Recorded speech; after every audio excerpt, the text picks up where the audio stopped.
Completed. So welcome to you all.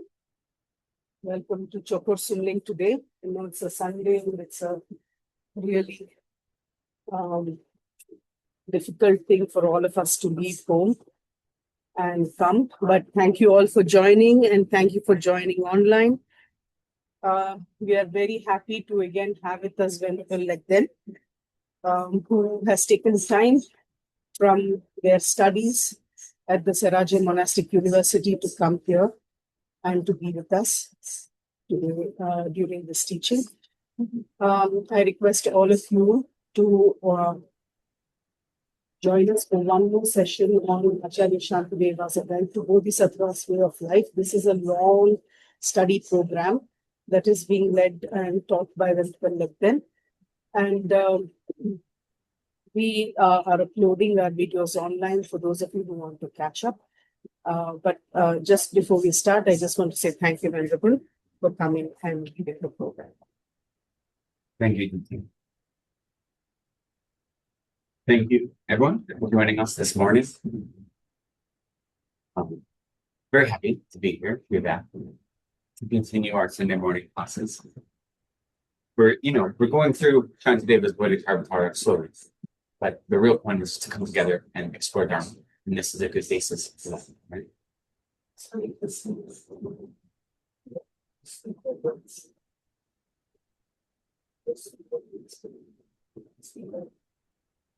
So, sorry, some technical difficulties, as it goes. Let's take a moment now to be very intentional with our space, whatever activities we have been doing today, this morning, earlier today, whatever running around we've been doing, whatever worldly activities have occupied our time and our mind, let's put those to the side so we can be fully present here together.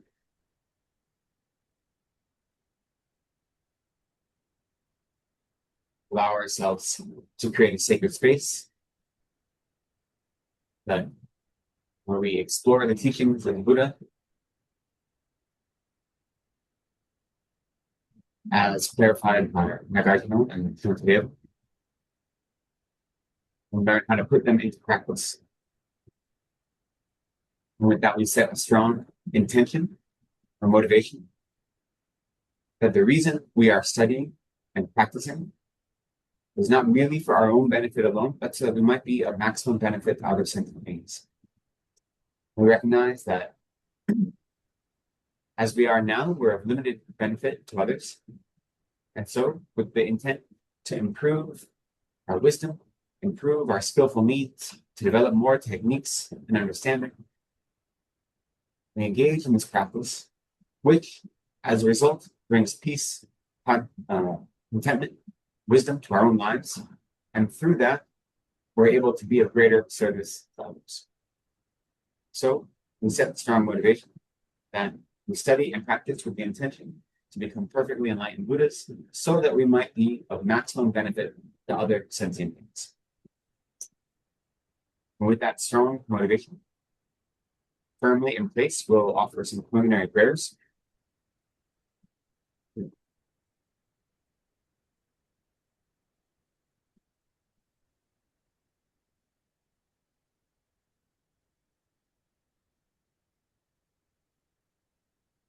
Page 34.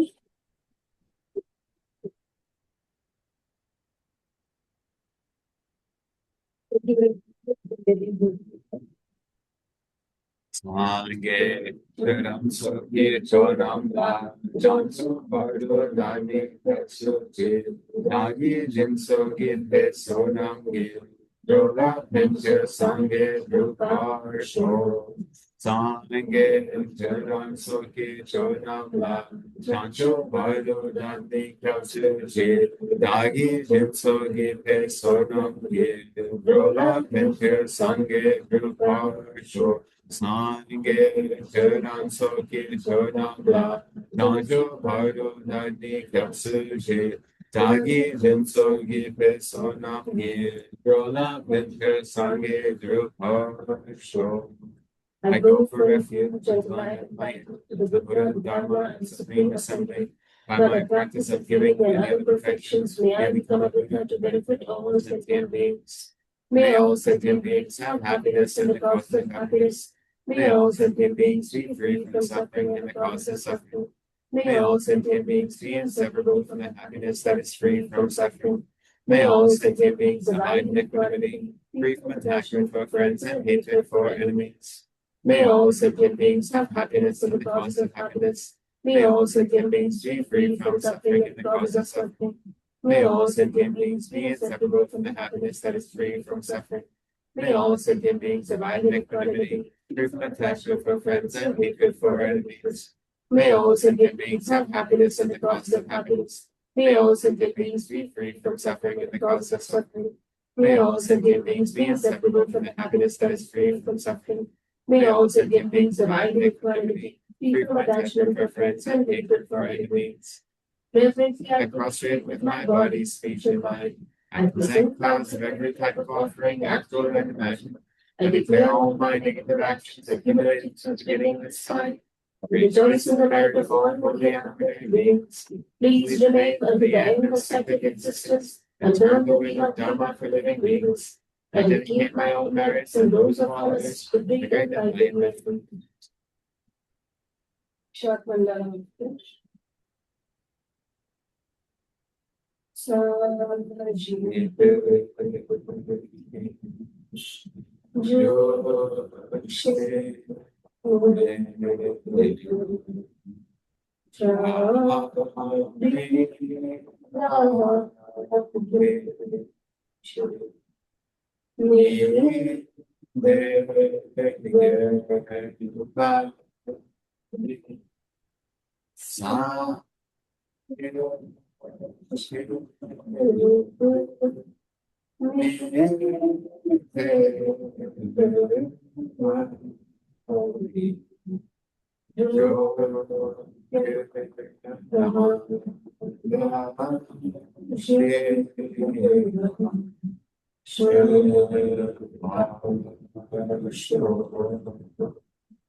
This ground, anointed with perfume, strewn with flowers, adorned with bountiful 4 continents, the sun and the moon, I imagine this as a Buddha feed and offering.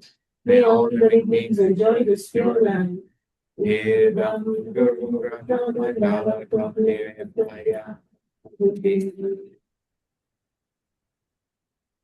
Continuing on page 73. Praise to Chaitanya Buddha. To the founder of the endowed transcendent destroyer, the one gone beyond, the full destroyer, the completely perfected, fully awakened being, perfect in knowledge and good conduct, Sugata and Lord of the world, supreme guide of human beings to be teacher of gods and human beings. To you, the completely and fully awakened one, the endowed transcendent destroyer, the glorious conqueror, the subduer from the shattered man, I prostrate, make offerings, and go for refuge. To the founder and endowed transcendent destroyer, the one gone beyond, the full destroyer, the completely perfected, fully awakened being, perfect in knowledge and in good conduct, Sugata, knower of the world, supreme guide of the beings to be faith, teacher of gods and human beings. To you, the completely and fully awakened one, the endowed transcendent destroyer, the glorious conqueror, the subduer from the shattered land, I prostrate, make offerings, and go for refuge. To the founder and endowed transcendent destroyer, the one gone beyond, the full destroyer, the completely perfected, fully awakened being, perfect in knowledge and in good conduct, Sugata, knower of the world, supreme guide of human beings to became, teacher of gods and human beings. To you, the completely and fully awakened one, the endowed transcendent destroyer, the glorious conqueror, the subduer from the shattered land, I prostrate, make offerings, and go for refuge. When those supreme amongst humans, you were born on this earth, you paced out 7 shafts and said, I am supreme in this world. To you who were wise and I prostrate.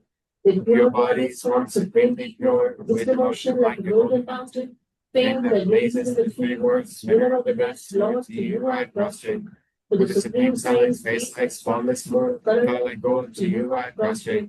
Thus 3 like you, the 3 words are not, incomparably wise one, to you I prostrate. The Savior having great compassion, the founder having understanding, the field of merit with qualities like vast ocean, to you, the one gone to business, I prostrate. The purity that frees one from attachment, the virtue that frees one from the lower ranks, the one path, the sublime pure reality, to the Dharma that pacifies, I prostrate. Those who are liberated and the ones who show the path to liberation, the holy feel glorified with realizations, who are devoted to the moral precepts, to view the sublime community intending virtue and prostrate. Homage to the Supreme Buddha, homage to the Dharma refuge, homage to the great Sangha, to all three ever devout homage, to all worthy of respect, bound with bodies as many as all earth's atoms in all aspects, with supreme faith I pay homage. Do not commit any non-virtuous actions, perform only perfect virtuous actions, subdue your mind thoroughly. This is the teaching of the Buddha. A star, a visual aberration, a flame of the lamp, an illusion, a drop of dew or bubble, a dream, a flash of lightning, a cloud, seek conditioned things as such. To these merits may sentient beings attain the rank of all seeing, subdue the foe of faults, and be delivered from samsara's ocean, for there by the waves of aging, sickness, and death. The heart of the perfection of wisdom sutra. I prostrate to the Area Triple Gem, just like there at one time. The Bhagavan was dwelling on Mount Mountain and rapidly together with the great community of monks and the great community of Bodhisattvas. At that time, the Bhagavan was absorbed in the concentration on the categories of phenomena called profound perception. Also at that time, the Bodhisattva Mahasattva Arya Avalokiteshvara looked upon the very practice of the profound perfection of wisdom and beheld those five aggregates also as empty of inherent nature. Then, through the power of Buddha, the Venerable Buddha said this to the Bodhisattva Mahasattva Arya Avalokiteshvara. How should any son of the lineage trained who wishes to practice the activity of the profound practice of wisdom? He said that, and the Bodhisattva Mahasattva Arya Avalokiteshvara said this to the Venerable Buddha. Any son of the lineage or daughter of the lineage who wishes to practice the activity of the profound practice of wisdom should look upon it like this. Correctly and radiantly beholding those five aggregates also as empty of inherent nature. Form is emptiness, this is form. Emptiness is not other than form. Form is also not other than emptiness. In the same way, feeling, discrimination, compositional factors, and consciousness are empty.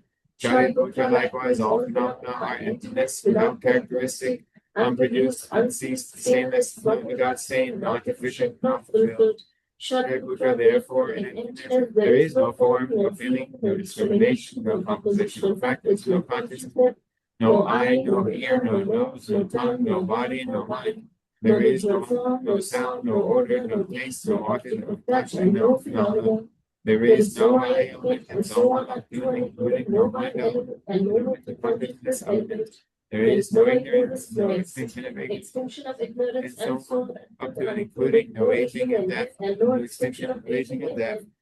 Suddenly there is no suffering, origination, cessation, and path. There is no exalted wisdom, no attainment, also no attainment. Shariputra, therefore, because there is no attainment, Bodhisattvas rely on the perfection of wisdom, the mind without obscuration and without fear. Thus beyond there, they reach the end point of nirvana. All the Buddhas who dwell in the three times also manifestly, completely awaken to unsurpassable, perfect, complete enlightenment, reliance on the perfection of wisdom. Therefore, the mantra of the perfection of wisdom, the mantra of great knowledge, the unsurpassed mantra, the mantra equal to the unequal, the mantra that thoroughly pacifies all suffering should be known as the truth since it is not false. The mantra of the perfection of wisdom is declared. Naya ta gate gate paragate parasugate puri swaha. Shariputra, Bodhisattva, Mahasattva should contain the profound perfection of wisdom. Then the Bhagavan rose from that concentration and commended the Bodhisattva Mahasattva Arya Avalokiteshvara, saying, well said, son of lineage, it is like that, it is like that. One who has practiced the profound perfection of wisdom, just as you have indicated, even the Tathagata has spoken thus. The Bhagavan having thus spoken, the Venerable Shariputra, the Bodhisattva Mahasattva Arya Avalokiteshvara, and those surrounding in their entirety, along with the world of gods, humans, asuras, and Gandharvas, were overjoyed and highly engraved and broken by the Bhagavan. Page 81, prayer to the light is continuing. I prostrate To the gathering of the kinis and the three chakras who abide in the holy yoga of using space. By your power of clairvoyance and magical emanation, look after practitioners like a mother her child.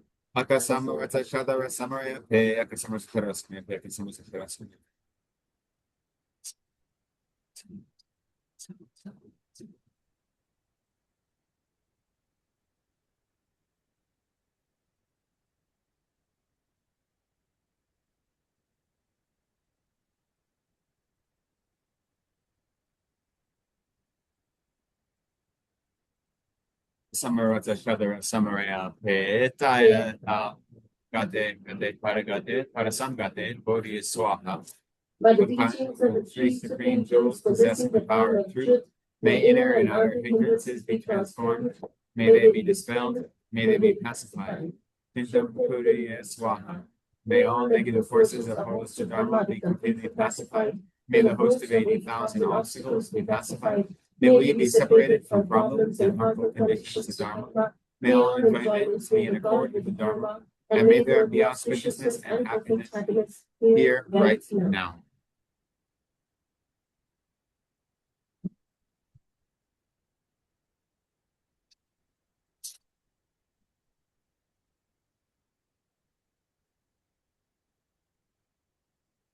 Thank you. As we settle in today, let's make sure we adopt and remind ourselves of the three views. The long view, that this path of practice takes a long time. The distance between here and Buddhahood is quite a journey. So we don't expect results tomorrow. We recognize that we are slowly working our way towards perfect Buddha. We have confidence that we're moving in the right direction, but recognition that it is a marathon, not a sprint.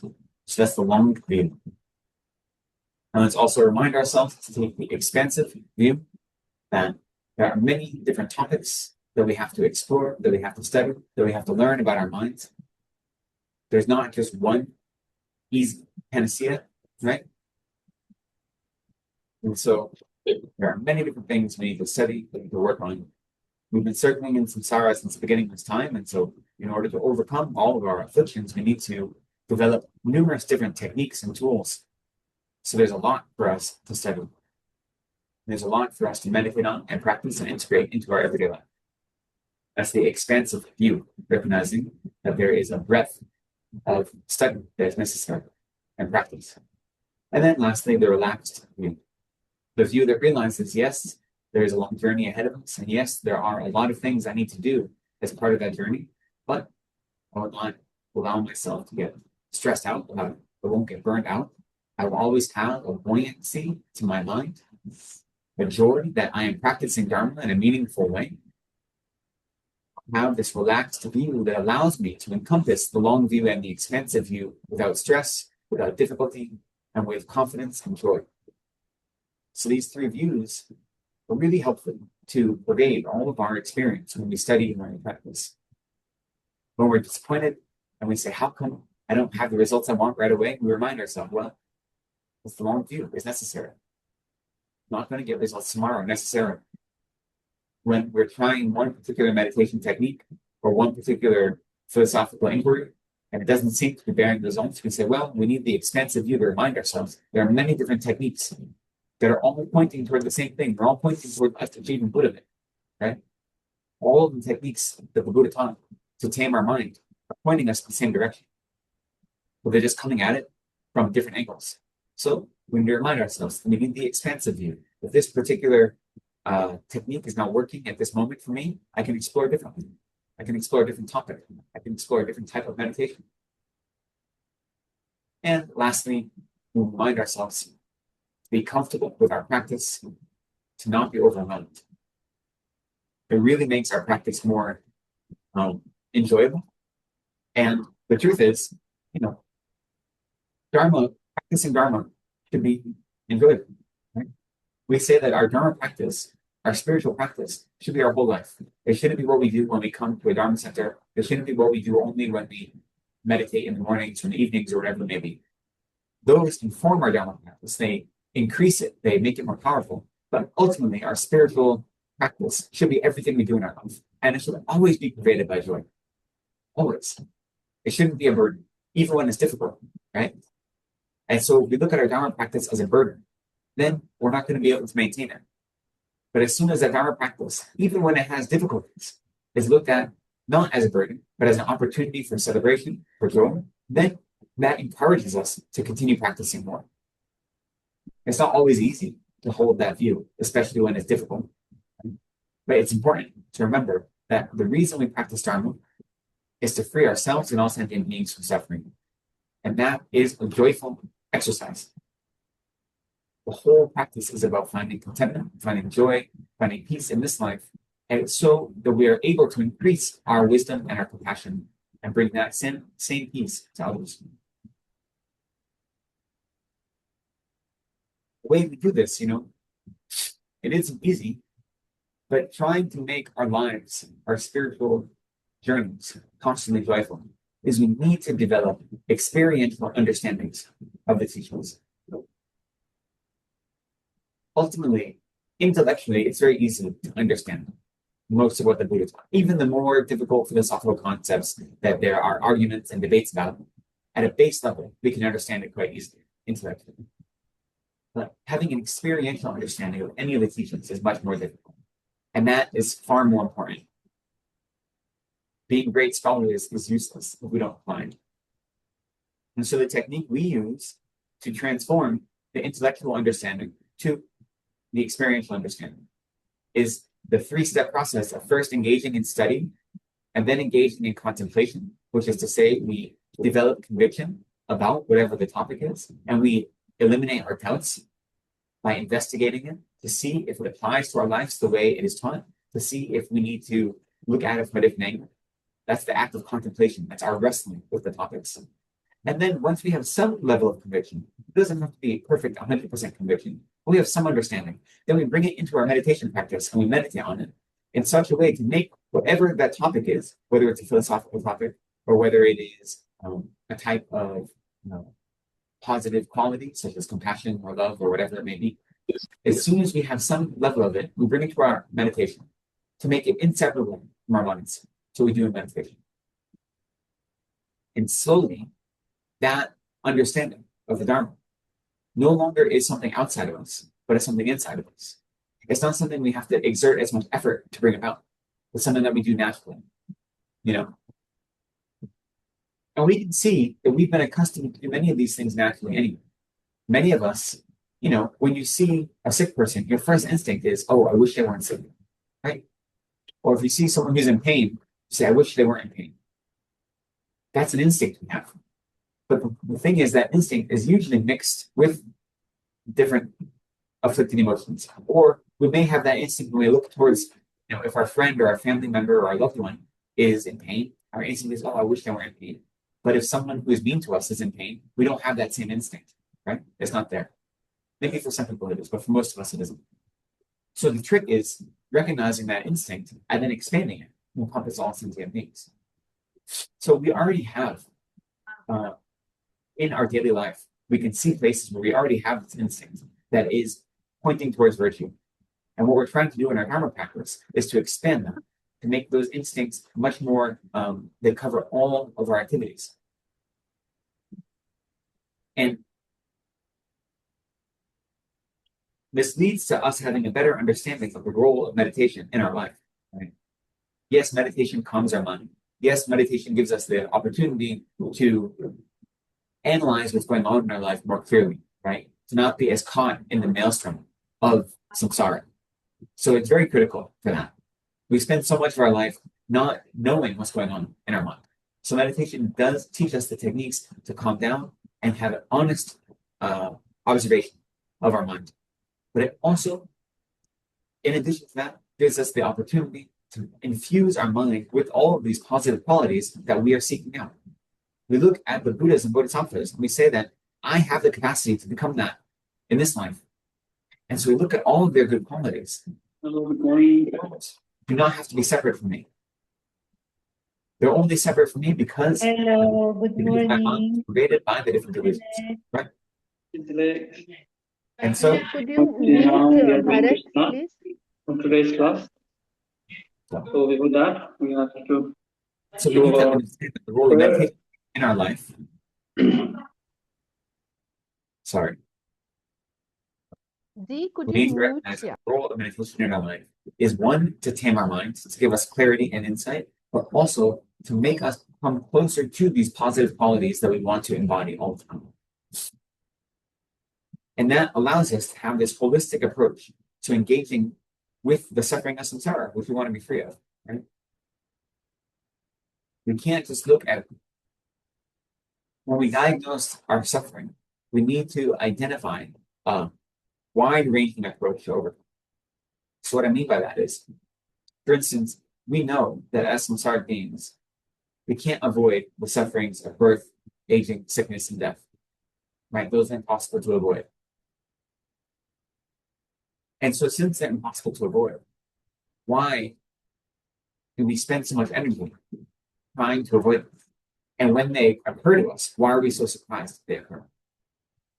That surprise, that shock, at experienced suffering, which we know is going to happen because we're born as samsara, that shock is far more deleterious to our minds than the actual suffering. So a holistic approach says, okay, there are certain sufferings I can't avoid. So instead of trying to avoid them, I try to develop a mind that isn't experiencing discontent when they come. I'm not seeking them out, right? I recognize that I don't need to seek out suffering. It's going to find me. But I can train my mind in such a way that it's not surprised by suffering. And then at the same time, I can train my mind to see suffering as the logical extension of my own negative karma in the past. And therefore, by suffering in this life, in such a way that I have the means to navigate it, it allows me to have confidence that that same negative karma won't ripen in the future as something even stronger. So it's joyful that I can experience suffering now, that while I have the means to navigate it. And then we also look at suffering in terms of its causes. When we say that the causes of our suffering are our afflicted minds, right? So when we try to overcome our afflicted minds, again, with this holistic approach, we say yes, ultimately, through understanding emptiness, that will uproot all of our afflictions, all of our obscurations, as well as their seeds, all of the infants. Right? Realization into the nature of reality, that nothing exists the way it appears to us. Really understanding that is how we uproot all of the afflictions. However, until we're able to realize that, and even while we're realizing that, we can still subdue the afflictions. And so we can do both of these things at the same time. Okay? So right now, I don't have any realization of emptiness. But when I experience a strong emotion, such as a reactionary type of desire or anger or jealousy or pride, there are other ways that I can subdue that, which isn't uprooting it. It isn't totally eliminating it from my mind stream, but it is allowing me not to act on that negative emotion, not to seek out non-virtue as a result of being under the control of that delusion, right? So it's more of a temporary solution, but we need those. We need to have every tool in the toolbox that points us towards samsara. And the truth is, at least in my experience, the more I've been able to identify when I'm under the control of anger, especially, and the more I'm able to subdue it, the happier my life is. Because that anger never brings me happiness or joy.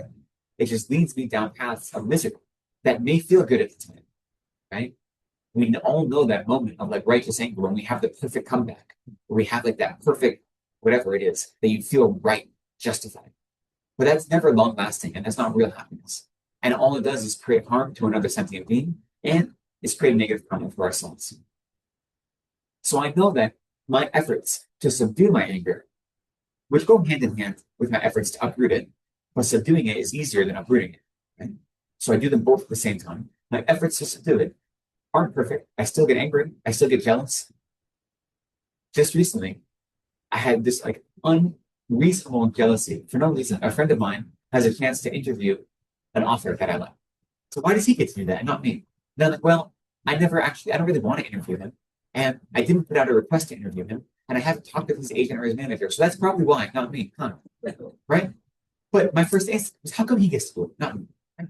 First instinct, for no reason. And luckily, I saw that right away. And I said, oh, that isn't helpful. I should be celebrating my friend's opportunity. This is great. And I get to hear a great interview between my friend and an author I like.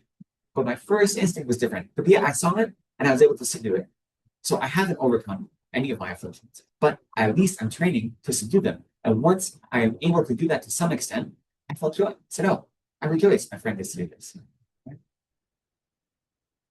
So we need to take this holistic approach and recognize, again, in line with the long view, that ultimately, by realizing emptiness directly, we're able to overcome and uproot all of our affliction minds. And it's our afflictions that cause our suffering. It isn't the external circumstances. It isn't what other people do to us. It isn't where we're born, or it isn't what's happening to us. Those are the conditions that we experience as suffering, right? And they may cause us physical suffering, physical pain, that's true. But our real suffering comes from our minds and the way we react to the world around us. And that means it's our afflictions that are actually causing our suffering, right? When they meet with external conditions. And so that is something I have control over. And this holistic approach shows me that, yes, when I ultimately realize emptiness, I will be free from all the afflictions. Until then, I'm developing the techniques to help subdue them, which for some people might be meditating on emptiness is a great way to overcome or subdue these afflictions as well, right? So there are different techniques, but we have to take a holistic approach. The truth is, in a general sense, practicing Dharma is not difficult. Practicing Dharma is very easy. However, we're so attached to samsara. We love samsara delight so much that when we practice Dharma, it makes us uncomfortable.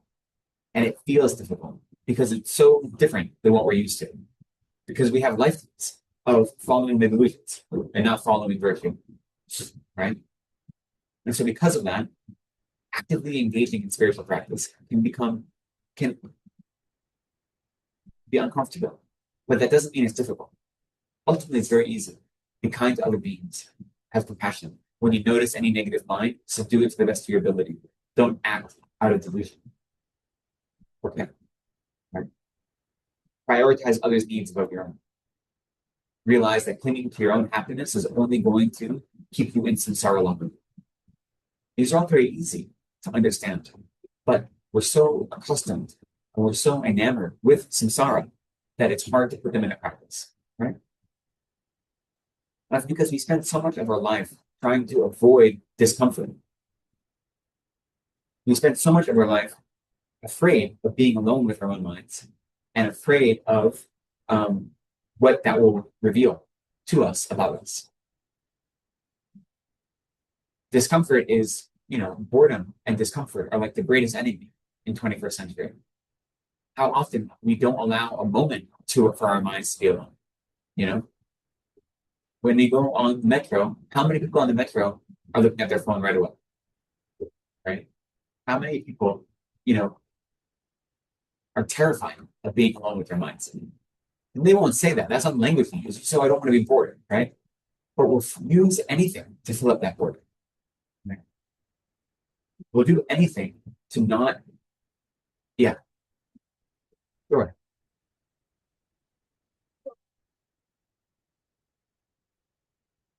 Close relationships, let's say with our closest families, someone in so much proximity seems to keep inviting this habitual reaction. Like, I feel sometimes when we withdraw from them and kind of take a back step, it's better. Like, I don't know, like it's so tough that you're face to face with it constantly, right? It's so difficult to break that pattern when you always proximity with the person. That's true. When we live in proximity to many of the conditions that motivate or stimulate our deluded minds, it's hard, right? That's why when you study how to achieve single-pointed concentration, calm abiding, the first step is abandon your homeland and find an isolated place. And it's for the very reason, because at your homeland or your natural place, you're around people you care about and people who are your enemies. And as a result of that, your natural inclinations towards attachment and anger are always present. And by separating yourself from that, you're creating more positive conditions to develop your mind. And then once you've done the work on your mind, then you can go back and you won't have that mania reaction.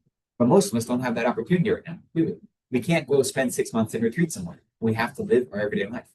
So it's difficult.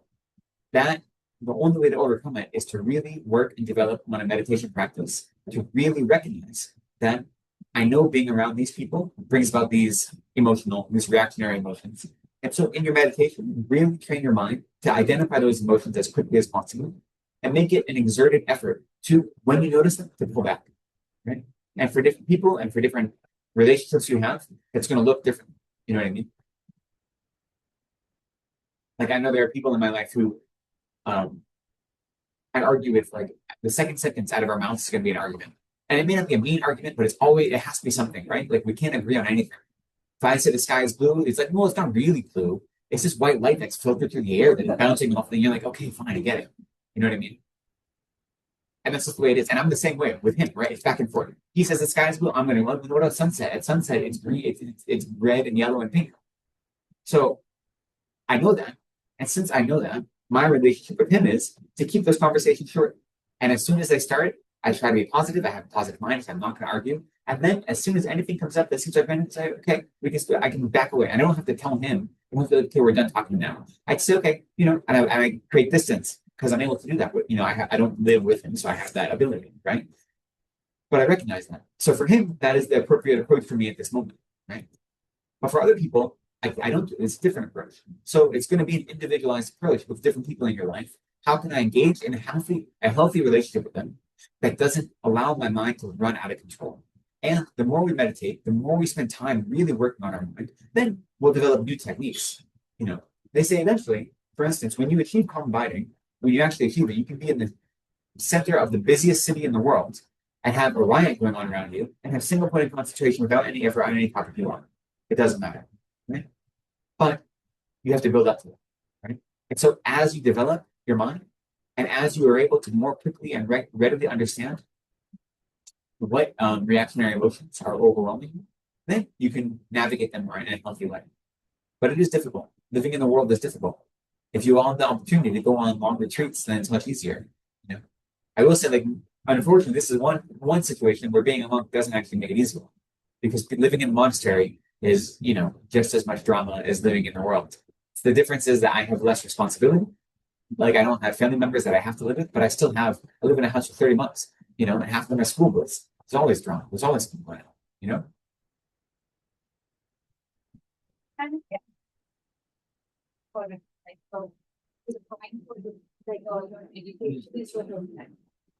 It can be, yeah. So we can think of it that way. When we actually do the training to develop calm abiding, when it says abandon your homeland, it's not metaphorical. It's like literal. Put yourself into a place that reduces the external obstacles as much as possible. But since we aren't able to do that, we can still take that advice into our daily life and say, okay, I'm not able to reduce those external obstacles because I have to live my life. I have a job, I have a family, I have school, I have whatever it may be. But I can still try to reduce them in my practice where I dedicate myself and use it as a metaphorical understanding in that way. So it's both, right? But ideally, if we really want to tame our mind, we need the best conditions possible. Though, I mean, there are many examples of lay people who have achieved great realizations, both in like the stories and the lineage and the histories and the legends, but also in everyday life, that we know in our contemporary life. People who have families, who have jobs, who you look at them and you realize they've got their stuff together. And they didn't go do a retreat for 1 year in a cave. They just slowly chipped away at it. Slowly, and they're able to do it, So we don't have to think that the only way we can do this is by having these luxuries of going into a cave. But we just realize that we have a different technique we need to employ.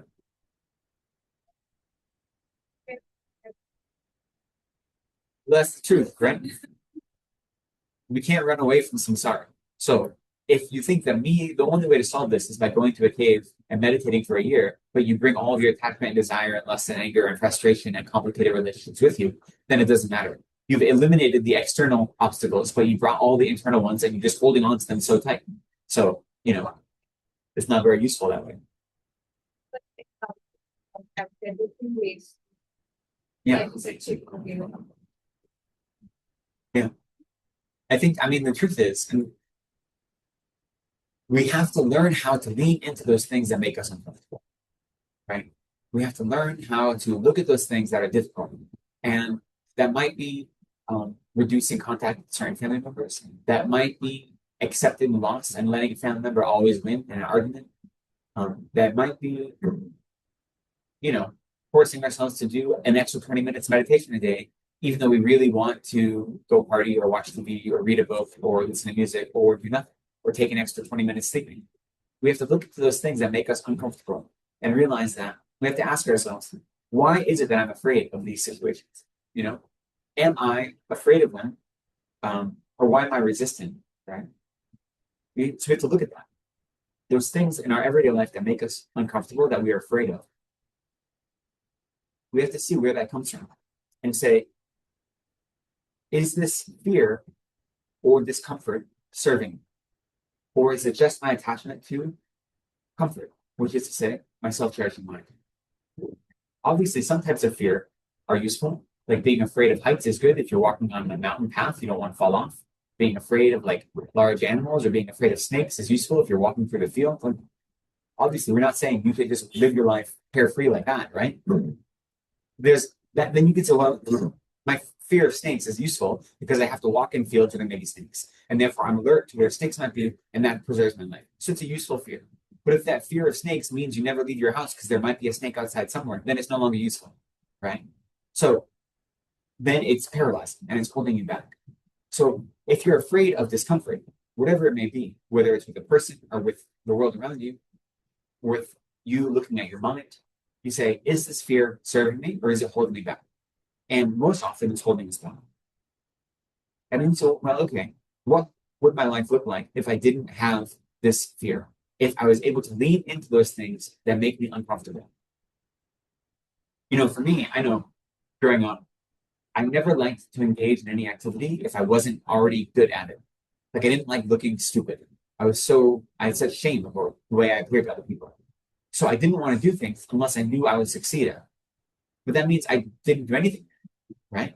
Because you're never good at something when you start it. And so unless I had some way to start it by myself and know that I was going to succeed, I just didn't do it. And so I cut myself off from all these opportunities where I could have had a great time because I didn't want to look stupid. Right? And that's very common, right? Because we have strong egos and we don't want to be ridiculed or mocked. Even if people aren't really ridiculing or mocking us, that's the way we experience it quite often. Or maybe they are. Could be either way, right? So then you look into that and I say, okay, well, what is that? Is that fear helping me? What am I afraid of? I'm afraid of people ridiculing me. Does that really hurt me? Instead, I'm causing the damage here. I'm cutting myself off from these great opportunities, right? So we do that. I mean, that's a very easy example from my own life, but we do that in many ways. We're afraid of things that are uncomfortable. We're afraid of pushing our boundaries out a little bit, you know, whether it be in our spiritual practice or our worldly practice. And ultimately, that comes due to our dislike of discomfort, is self-cherishing mind, right? In the 8 worldly dharmas, seeking out comfort and avoiding discomfort are like the first ones we learn.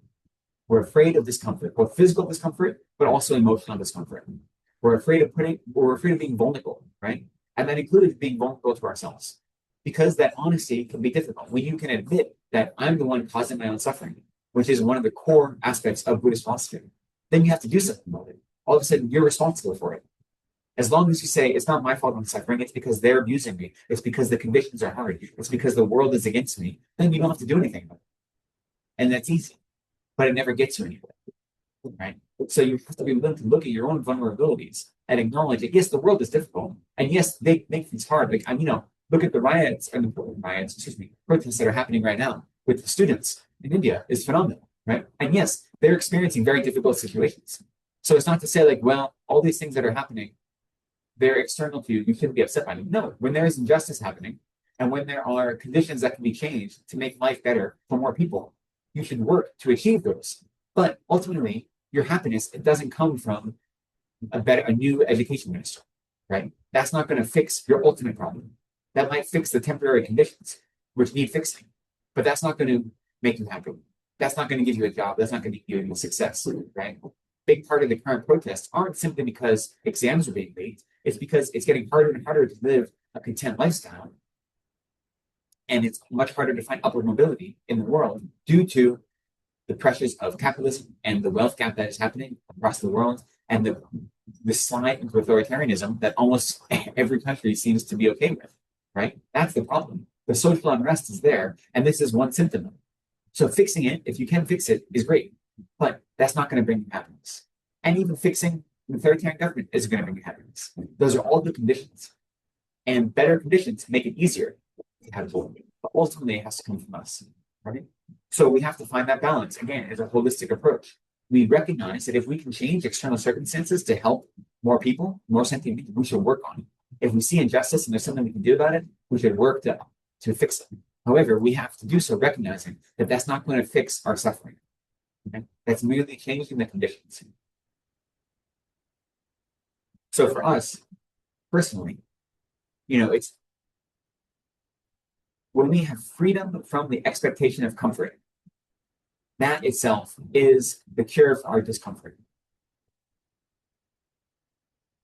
We look at samsara and we say, what do I expect from samsara? Why should I expect samsara to be joyful? Because it's samsara. The very nature of samsara is dissatisfaction. Okay? So why would I expect anything other than that? Now that sounds very nihilistic and doomerish and very pessimistic, right? That's not the point. It's a pragmatic approach, This idea of hope for the best and plan for the worst, right? Now, again, it can sound very doomery, very pessimistic, but it shouldn't, because the flip side of that is recognizing that I have the capacity to experience joy and contentment in any situation, even when they're difficult.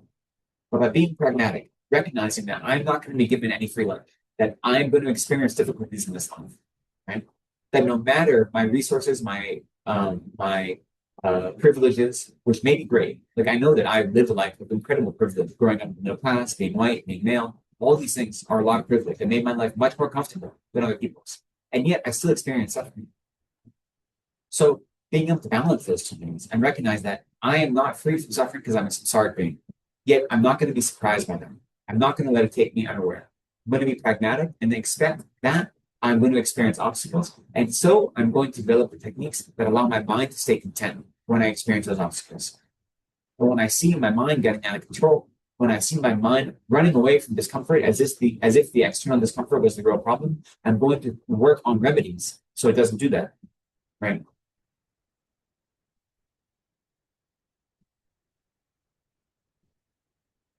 When you have this pragmatic approach, and then you experience comfort, it becomes so much more joyful. And you can appreciate it for what it is, as temporary as it may be. Part of renouncing samsara, renouncing the suffering of samsara, doesn't mean never be happy. It doesn't mean don't have nice things. It means recognize that happiness, that worldly happiness, those nice things are temporary. And if you can appreciate them when they come and not grab onto them, then they're going to disappear and you won't be upset. But while you have them, that's incredible, right? It's a joy, it's a gift. So when you make friends with your discomfort, then you always find comfort. When you make friends with difficult situations, you don't run away from them, then you don't have a disparaging mind that is pulling you down. So we need to learn to make friends with our discomfort. And the real reason for this, getting into our topic today, is that anger is the most damaging negative affliction, or the most damaging affliction we can have, because it's always negative, right? It causes harm in this life, it causes harm in future lives, for ourselves and for others. And anger is fueled by our discontent. Anger is fueled by our unhappiness. That's why we experience anger. When we don't get the things we want, when we get things we don't want, or when people that we are friends with similarly don't get the things they want or get things they don't want, or when people we aren't friends with get the things they want and don't get the things that they do want or don't want, all of those are causes for us to become angry. And that's all due to our self-cherishing mind seeking out our own happiness. And then in absence of happiness, or what we determine to be happiness, in that sense of discontent, anger comes. And so practicing Dharma is easy, but it takes effort because we spent lifetimes leaning into our discontent. We've spent lifetimes running away from discomfort. And so while Dharma practice is easy, it is also, it takes energy and effort and intentionality. But the more we can find contentment in our lives, automatically we'll have less anger, right? Because we'll be destroying the fuel that empowers anger. And so that is what, especially this chapter on patience, is teaching us to do. Because patience isn't the antidote to anger. Patience is allowing us to not have minds that become overwhelmed when they experience suffering. Patience is a mind that stays content and does not feel disturbed. A mind that remains undisturbed when it experiences suffering. That's what it is to have patience. And so patience itself, we can meditate on patience when we experience anger, and that can help, right? But it's more that we realize I shouldn't be experiencing this anger because I should have patience. We're adding like an extra step to the practice, which can be a helpful remedy. Where patience really is there to prevent anger from arising in the first place. That's when it's most powerful and most useful, right? So this text, Shantideva's text, we're in the end of the second section. So there are 3 sections: how to develop bodhicitta, how to prevent your bodhicitta from declining, and how to increase your bodhicitta, right? And within those, it also teaches the 6 perfected activities of the bodhisattva. And so the first activity of bodhisattva is generosity. That is taught in chapters 2 and 3, which are the chapters on the 7th prayer, which is where generosity is implicitly taught as part of that. And then morality, which is the second perfected activity.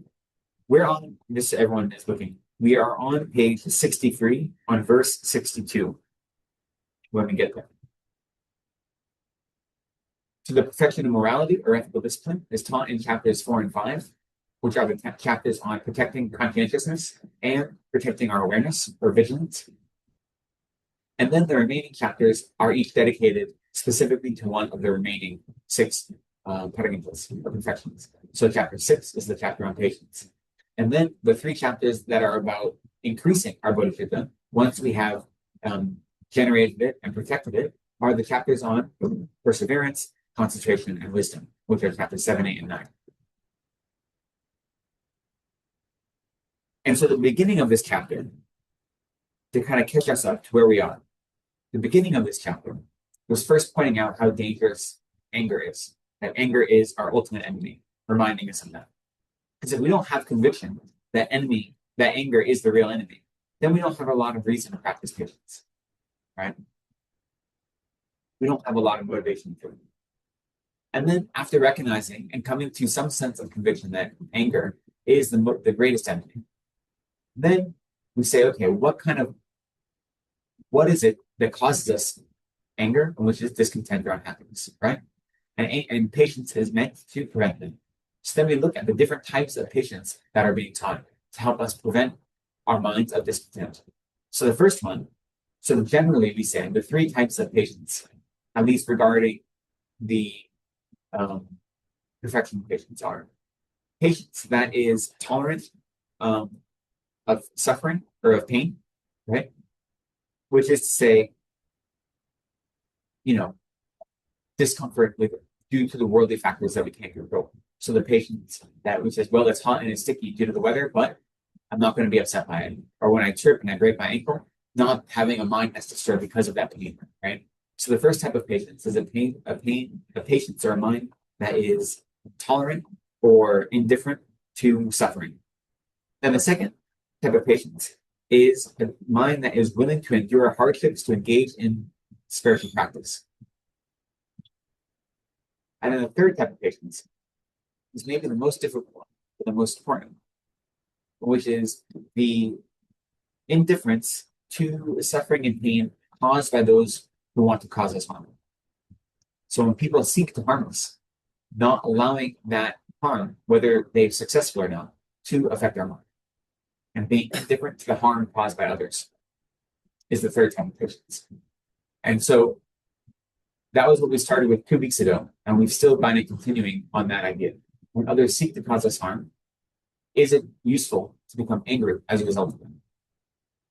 And one of the main arguments is that if someone beats us with a stick, we don't get angry at the stick because we say the stick isn't the one causing us harm. They were caused by something. The stick is out of its own control. But in the same way, that person causing us harm is out of their control as well, because they're under the control of their own delusions. And therefore, them causing us harm in that way is out. They have no ability to stop it. So it'd be pointless to be angry at them because they're not acting out of their right. They're not acting out of their own independence, but they're acting under the control of the delusions. So being angry at the stick is just as silly as being angry at the person who carries the stick, because they're a sentient being who's under the control of their delusions.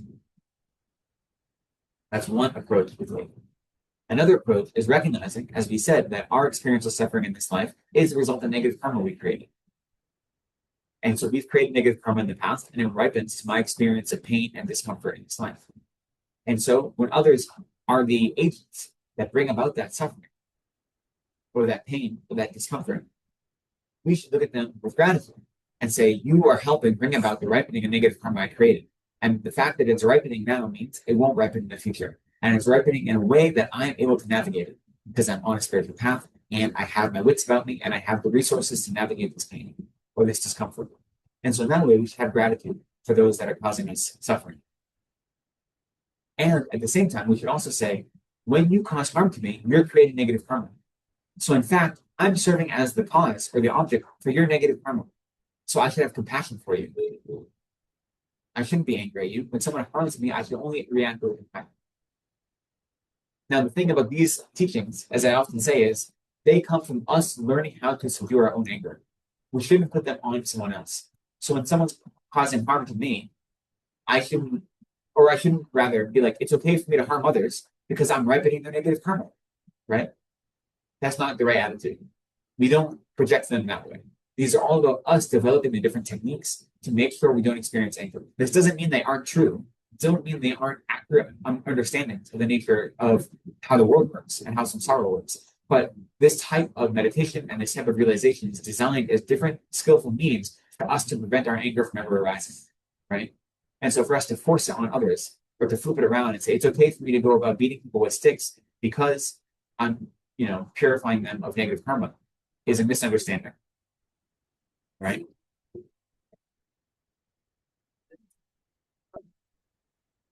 And you realize that they may be causing similar harm to others. So for that reason, sort of correct that he's made them aware that the person is Yeah, so this comes back again to this idea that we have to have a holistic approach that recognizes our limits, our abilities, and the world we live in, the conditions we live in. And so if someone is causing harm to me, physical harm, let's say, or emotional harm, from my side, I should do my best to have compassion toward them and not react to their harm, not allow myself to experience anger. Even if they commit harm to me 24 hours a day, 7 days a week, I should work to develop the mind that doesn't ever experience difficulty with them. Yet at the same time, that's hard to do. And if I have the opportunity to take myself out of that situation, I should do so. I shouldn't say that, oh, when this is my ripening of my negative karma, I should just suck it up and let it happen. If I have the means to get out of that situation without causing harm to others, I should do that. I shouldn't stay in an abusive relationship if I have the means to escape it, right? And then at the same time, if I have the means to help prevent them causing harm to others, I should take those steps as well, as long as they aren't steps that are causing harm in the process, right? And as long as I can do that without a mind of anger motivating, that's the difficulty. If I try to stop you from causing harm, and I do so out of a sense of wanting to right an injustice and wanting to prevent suffering, that's great. If I do it because I think you are causing harm and that's bad, and I want you to hurt because you're causing harm, then that's just anger, right? So having anger towards the oppressor is never going to stop them from oppressing, right? And it's only going to create more difficulties for you. So this is the holistic approach. We should be able, hypothetically, to develop a mind that doesn't matter what kind of harm others cause us and can be in the worst circumstance and never be disturbed by it. Until we develop that mind, then we recognize if I have the means to take external cases and circumstances, I should do that as well. Which goes back to the thing we talked about earlier.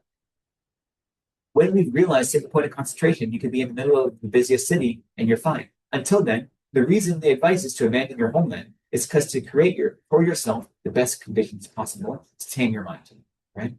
So taking this approach, when someone causes us harm, yes, we should work on our mind, only developing compassion and only developing gratitude and not having the expectation that we don't experience harm because this is samsara. Of course we experience harm. That is to tame our mind. That's to prevent us from developing anger. Then if we have the means to extricate ourselves or the means to remedy the harm, to prevent them from causing harm to others, and we can do so in a way that doesn't involve us engaging in harm, we should also do that, right? So we need to take, again, we have to have the expansive view. There isn't one way to deal with the situation. We have to take all the different tools in our toolbox and mix and match them together to recognize whatever circumstances we're in, what's the best way to go forward. So it's a good question. Yes, we should just accept people that are causing harm. That would be very defeatist, right? In the Dharma, especially when you're studying karma in this way, isn't about being passive and isn't about being defeatist. It's about having a rational understanding of why things are happening the way they are. And then with that understanding, not being overwhelmed by them, and then taking whatever actions you can, given that understanding, right? So if someone is beating me up and I accept that they're beating me up because ultimately the real cause is because I created negative karma in the past. Okay, that makes me not get violent. But then if the immediate cause is because, I went and insulted them to their face or something, then it's like, maybe I don't do that anymore, right? We have to combine our techniques to realize that we live in a life we live a samsaric life. We have to do our best to mediate our ideal and our reality, and through that, slowly improve our minds.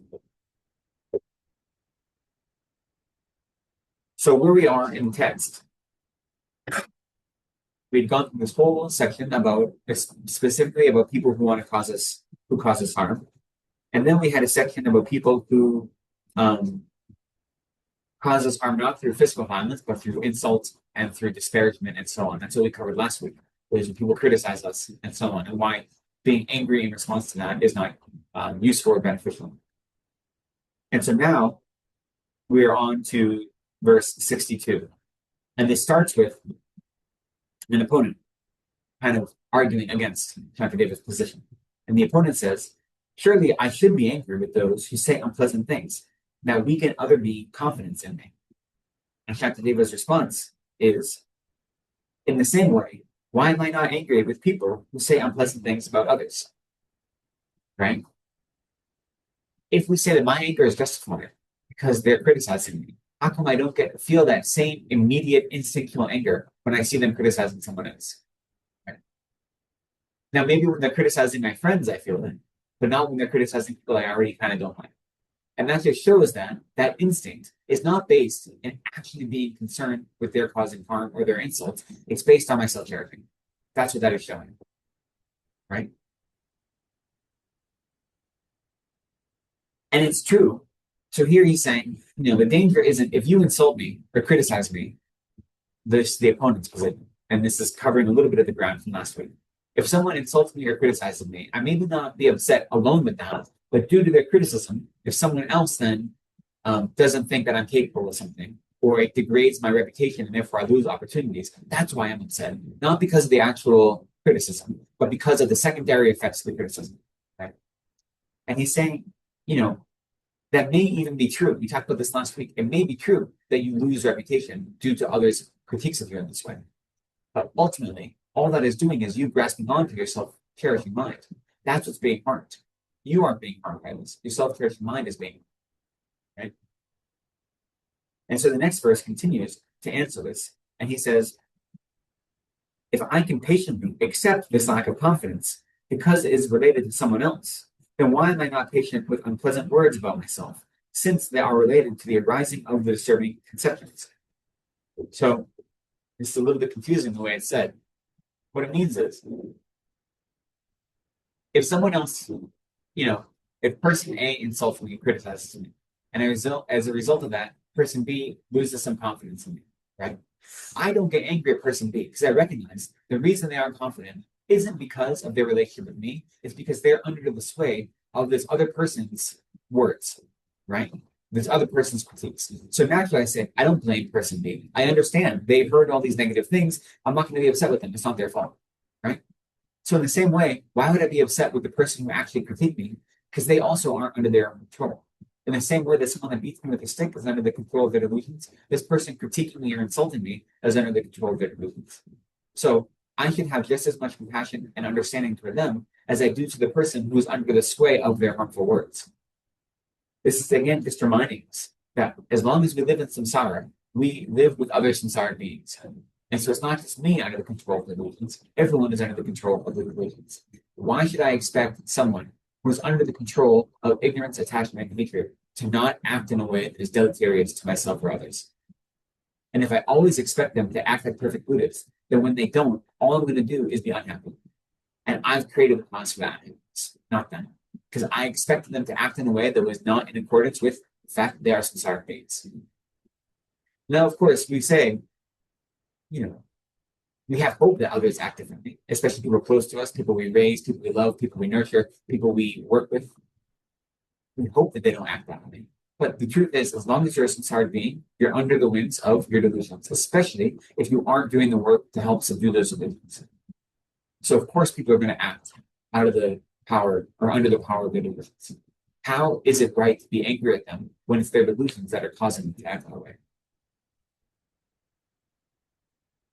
So then he continues.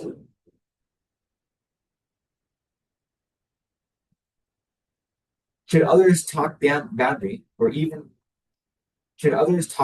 of or even destroy holy images, relic parts, the sacred Dharma, it is improper for me to resent it, for the Buddhas can never be injured.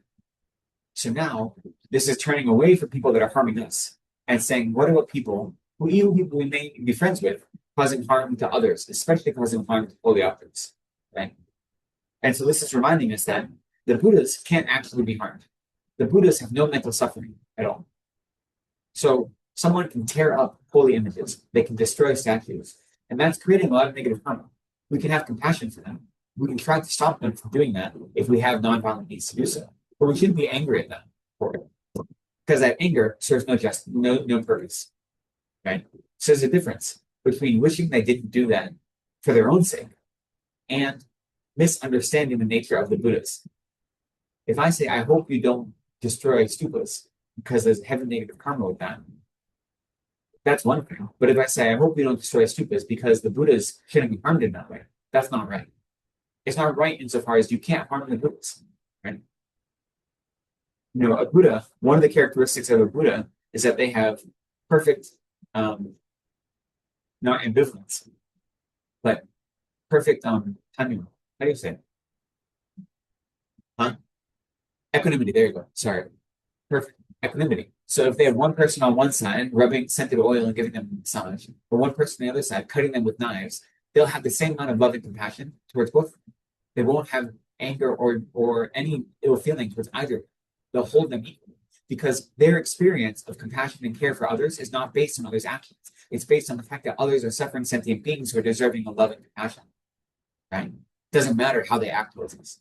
So in the same way, if you see someone engaging in this harmful action of destroying statues or engaging in this irreligious action, you can have compassion for them. If you're able to stop them, you should, but not because they're harming the Dharma. They can't harm the Dharma. They can't harm the Buddhas. You stop them because they're creating harm for themselves, right?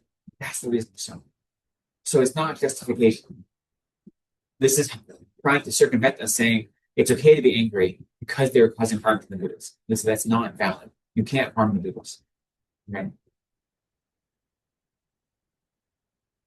In the same way, the next verse says, I should prevent anger arising towards those who injure my spiritual masters, my relatives, and my friends. Instead, I should see, as in the manner shown before, that such things arise from the conditions. So this is just taking all of the verses we had before and putting it that we're focused on others harming us and realizing it's the same. So when others harm our friends or our spiritual masters or our family, on the one hand, they're acting out of their own delusions. They're not acting with self-control. So I shouldn't be angry at them. And on the other hand, those people experiencing harm are experiencing the ripening of their negative karma, right? That they haven't purified. And so due to those reasons, anger is not an appropriate reaction. And again, trying to circumvent or prevent harm is appropriate. Being angry is not appropriate. That's what we need to really highlight and be confident with. This verse, or rather this chapter, isn't telling us just to accept abuse, accept suffering. It's saying that we should not experience anger as a result. And before the anger, we shouldn't allow ourselves to experience mental discontent or unhappiness. That unhappiness comes from the expectation that we should be happy all the time. That comes from the self-cherishing mind seeking our own pleasure and seeking to avoid discomfort. That self-cherishing mind, when it is not fulfilled, creates discontent, it creates unhappiness, and that serves as the fuel for anger, which is incredibly destructive. So this chapter is not telling us that we should just sit around and accept abuse, whether it's pointed at us or holy images or our friends and family. It's saying that the appropriate response to that abuse is not a mind of discontent, nor is it a mind of anger. That's what is being highlighted, right? So we have to hold both of these things this. It's not just one thing. They can seem contradictory too. That's a difficult thing. How do I work to prevent injustice? And how do I work to prevent oppression, but also not have a mind that's upset when I experience oppression or injustice? Those seem contradictory. And that's the difficulty, is trying to hold both of them at the same time. And when we can work on them, we can realize they aren't contradictory because one of them is about our mind and about our reaction, and one of them is about our external actions. And one of them is motivated by compassion, one of them is motivated by delusion, right? So they aren't contradictory, but due to our worldly experience, they seem that way. And so trying to sit with both of them is really profound and helpful. I often find in my study, both worldly study and spiritual study, that you're confronted with these things that seem like you have to hold these two opposites at the same time. And the difficulty in doing that can be great. But when you're able to do it, you've transformed into something new, which is really powerful and exciting. I remember my sophomore year of college, I took a class on Judaism because my advisor was one of my favorite professors and he was the head of the Jewish and Israeli Studies program. So I just took whatever class he offered. I literally am one credit away from getting a degree in Jewish and Israeli Studies, or a sub-degree in it, just because I took whatever classes he had. And one of those on Judaism. So I was looking at the different types of Judaism back, going all the way to Babylonian Judaism, all the way up through first century Christianity, which I understood to be a type of Judaism, and exploring all these different types of Judaism. And the class was about 40 kids. And, I'd say 35 of them were Jews, and then 5 Goyim, non-Jews. And most of the Jews, this is my college, were not very observant religious Jews, but they're very culturally Jewish, right? So they held on to their Jewish identity, but they had a Jewishness, they'd say, but they weren't necessarily Jewish. It's a weird contradiction in terms. And our first day of class, our professor, who's the son of an Orthodox rabbi, said, look, we're studying Judaism. You have to understand that the Torah and all of the books of Judaism are historical fiction. They didn't really exist. None of these people existed in the historical record. It's historical fiction that is meant as metaphor to serve a purpose. And everyone's like, and he's like, and yet at the same time, we are direct descendants of Abraham. Of course he exists. He is our forefather, and these are the ones that crafted the world around us.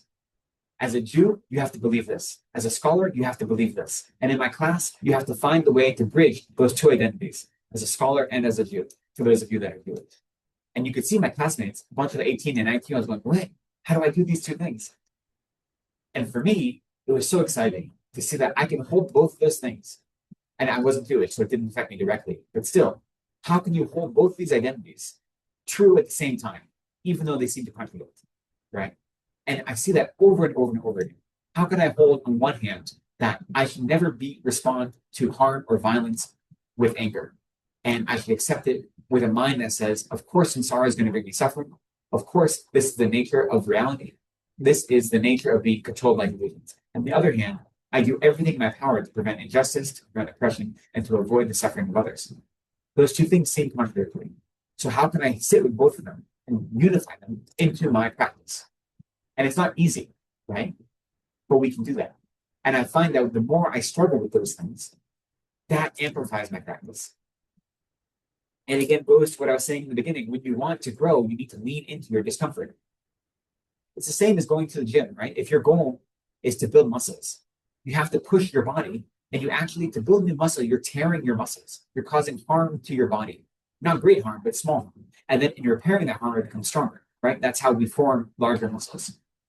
In the same way, we need to lean into those things that scare us, those things that make us uncomfortable. Because only by leaning into them do we overcome them. By leaning into our discomfort, becoming friends with our discomfort, then we no longer feel discontent, right? So we have to not flinch away from those things that scare us. Unless they're snakes, then it's over.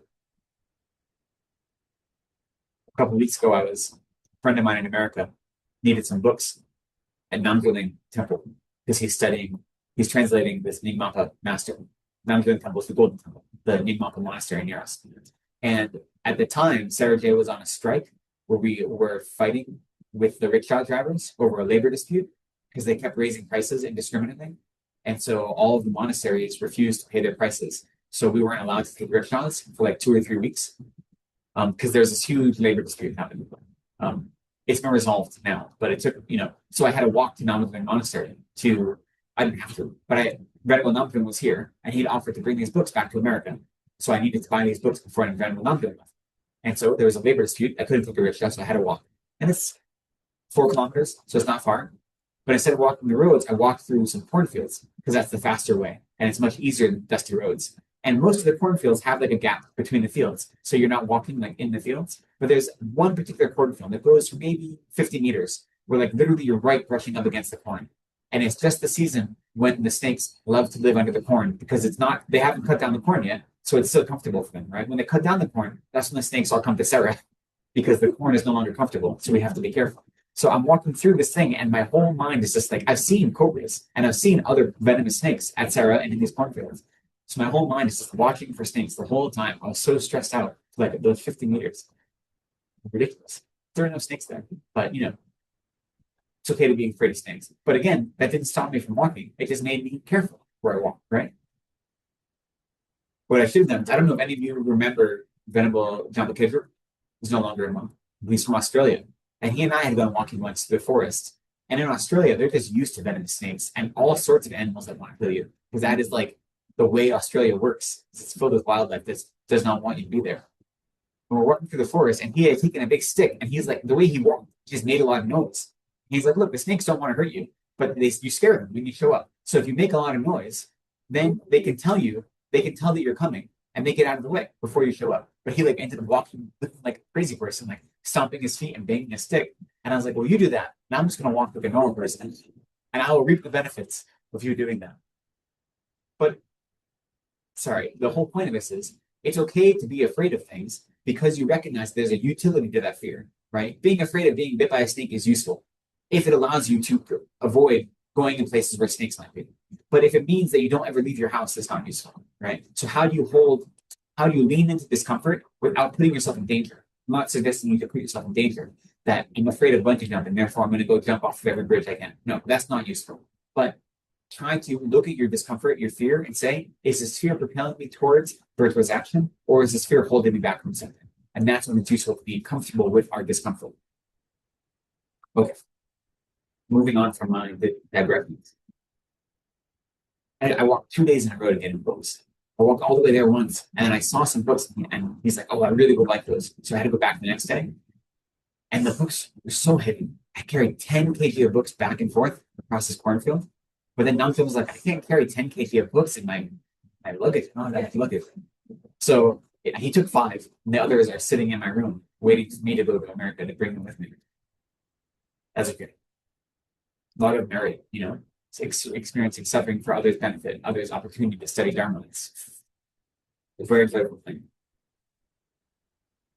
Moving on to verse 66, right? Is that over here? Yes. So this is reminding us. So again, that all sentient beings are experiencing delusion, and they act out of that delusion, whether they're causing harm to us or others. And so when they cause harm to people we care about, we should do what we can to prevent that harm, but not do so with the mind of anger or discontent or surprise. Okay? And then continuing the next verse says, since embodied creatures are injured by both animate beings and inanimate objects, why only bear malice to the animal? It follows that I should patiently accept all harm. So here, embodied beings means those that are close to us. So this is building off the last verse that says, those people I care about, they also are harmed by sickness, by illness, by tripping over their own feet and tripping into rocks. They're harmed by things that aren't sentient. And I don't get angry at those things. So why should I get angry at other sentient beings when they cause harm? And again, this was very parallel to earlier verses, but directed at ourselves. Okay? It's useless to, we don't have the natural instinct to get harmed, to get angry at inanimate objects when we experience pain as a result of them. So why do we have that instinct when it comes to sentient beings? The next verse reminds us Should one person ignorantly do wrong and another ignorantly become angry with that wrongdoer, who would be at fault and who would be without fault? So here, when he says at fault, what he really means is who would be engaging in non-virtue. So if someone, out of their anger, or out of their ignorance rather, harms me, and then I respond with anger, we're both creating non-virtue. His non-virtue is motivated by his delusion, his ignorance, belief that that harm is going to bring him happiness. And my motivation is motivated, my actions are motivated by my anger and my belief that I don't deserve, or I shouldn't ever experience suffering, even though I'm a samsara being. And so my ignorance and my anger motivate my actions. So both of us engage in non-virtue, right? So neither of the fault lies with our delusions, not with the actions of the individual, right? So that neither of us will be without fault in that regard. Here again, fault doesn't mean blame. Doesn't mean one deserves something and another doesn't deserve it. It says who is engaging in non-virtue and who is not engaging in non-virtue. And so the response, if you respond to anger or harm with anger, then you have non-virtue regardless of the cause. So it's not like your non-virtue is justified because it's still non-virtue. There's no justification for non-virtue. It's understandable, right? It's understandable that we become angry when others harm us, but that doesn't mean that it's useful or justified. All it does is dig us deeper into the cycle of harm.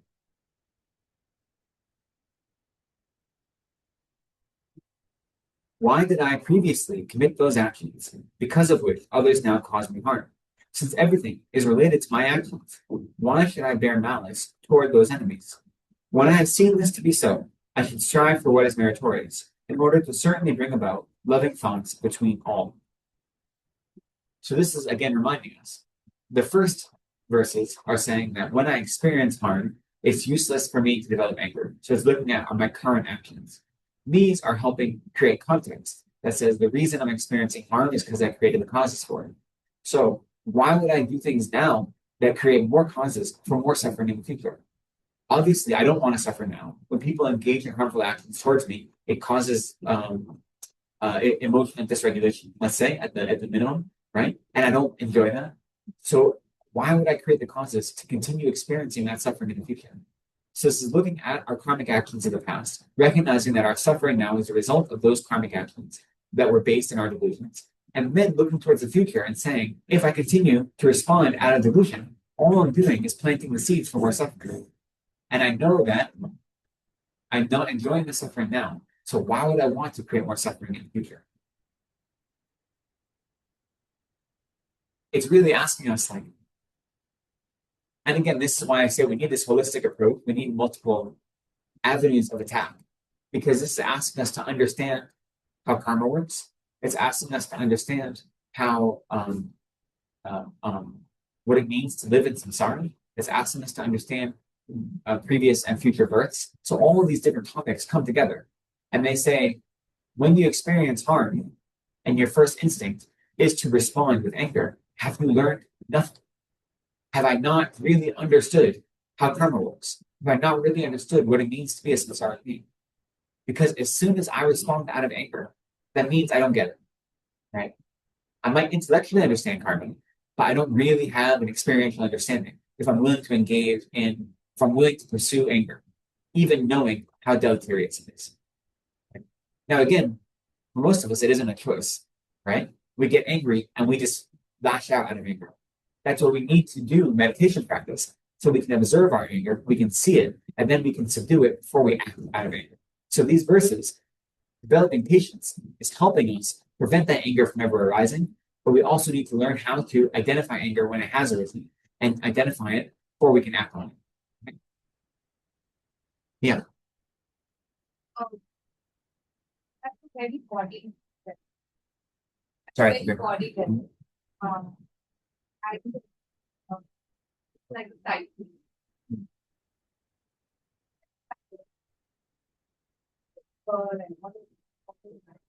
That is good time to look out for the symptoms of a body that now I know that I'm Yes. dysregulated Yeah. or whatever, and that's the moment we need to pause and maybe just That's one technique. I mean, some people experience anger differently. So for some, it feels like a constriction, a tightening. You can feel getting red in the face. You can feel your heart pounding. And if for you that is an indication of anger, then you can be being aware of your body and the way you exist in space can be very helpful. And that could be one thing they're looking for. Okay? I know other people experience anger as an exhilaration. If you look at someone going to war, someone engaging in a fight, there's nothing but excitement. They don't feel it as a constriction. They feel it as an opening up, right? Or they could. I'm just saying that, but you, through your own practice, you say, when I'm angry, what does that do to my body? And then that's one tool you can use. To say, okay, maybe my mind is running in so many circles, it's hard to pinpoint all the things that are going on. But I know that this feeling in my body is linked to my mind because our bodies and mind have a relationship. And so if I observe that in my body, that I should train myself to, when I observe that, to stop right away and then seek out what is the cause of that physical experience. And then if it's anger, then it gives me a chance to subdue it. So that's a great technique.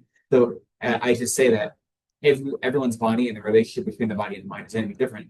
So you have to do the own observation of your own is, I know that when I get angry, these are the things my body feels, right? Or that's often, if not 100% of the case. So then you can use that as one technique to help subdue anger, definitely. I don't know if we already covered it earlier in this, I think it was in the beginning of this chapter. They talk about how anger causes you to get wrinkles in your face because anger causes you to be ugly. And I remember reading a commentary from His Holiness, and he was just like, look at all these people with all these wrinkles, and that's due to their anger or something like that. And it was just like, I feel like avoiding wrinkles isn't the real reason to avoid getting angry. That doesn't help me, but maybe, historically, maybe, I don't know. It is a very hard argument. But it is recognizing that, they talk about being red in the face. Even in the Indian texts, they talk about, by Indian, I mean like ancient texts from the 8th century and before, they notice the physiological effects of anger, such as even seeing red, like, literally losing your cognitive capacity to see things in a normal way, and your body being flushed and all of these things. So definitely useful. We spend a lot of our life disconnected from our body, right? We only notice our body when it doesn't do things we want, right? And so trying to, we don't do much meditation here on the body, but just doing meditation practices when we become very confident in how your body feels all the time, which is people that do yoga more often have a stronger relationship with their body, which is why I think yoga can be useful, or any practice that gives you connection to your body, because our body is connected to our mind. And when our body is dysregulated, it causes emotional disturbance if we don't pay attention to it. If we pay attention to it, then we can prevent it.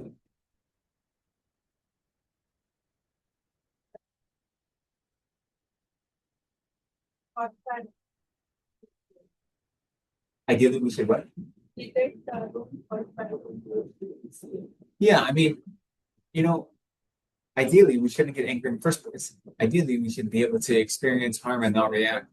So we need to observe our own minds and say, I'm going to use whatever tool I can. So for me, it's easier for me to first notice my body, my physical reactions, then that's great.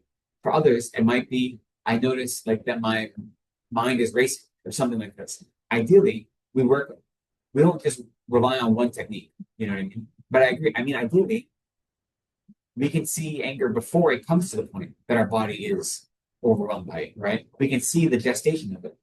When someone insults me, I can see right away that, oh, if I grab onto that, I'm gonna get angry. Hold on, let it go, right? But that takes practice. So until we get there, we use whatever techniques we can that don't cause harm to others, that allow us to fine tune our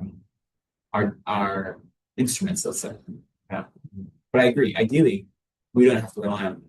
But if it works, I'm going to take any technique I can use. Again, the Buddha was a pragmatist.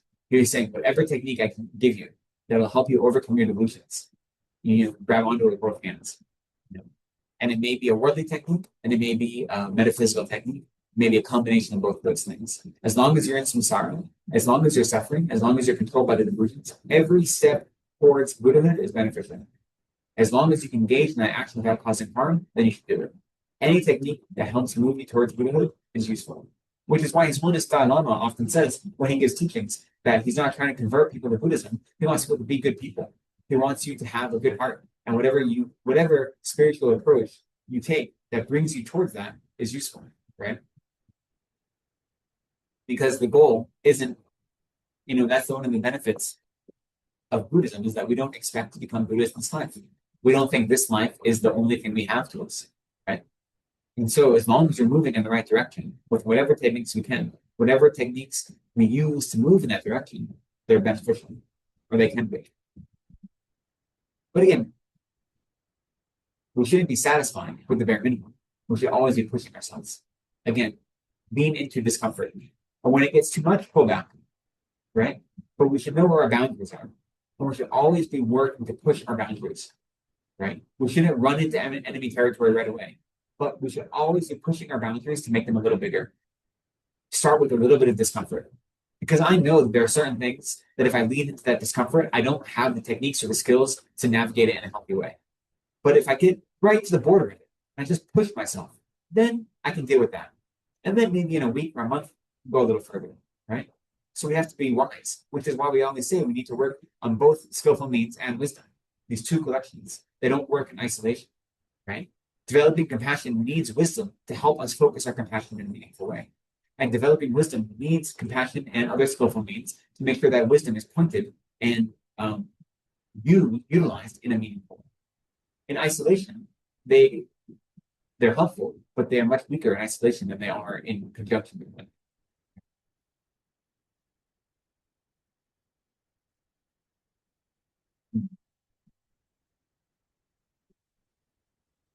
It is, but in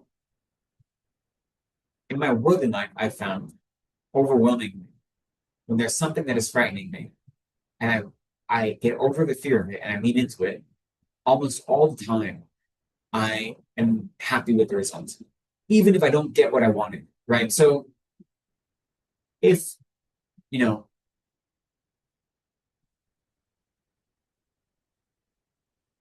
give an example. I was trying to think of an example in my life, but it's easier just to give a general example. Let's say you want a promotion and you're terrified of going to ask for a promotion.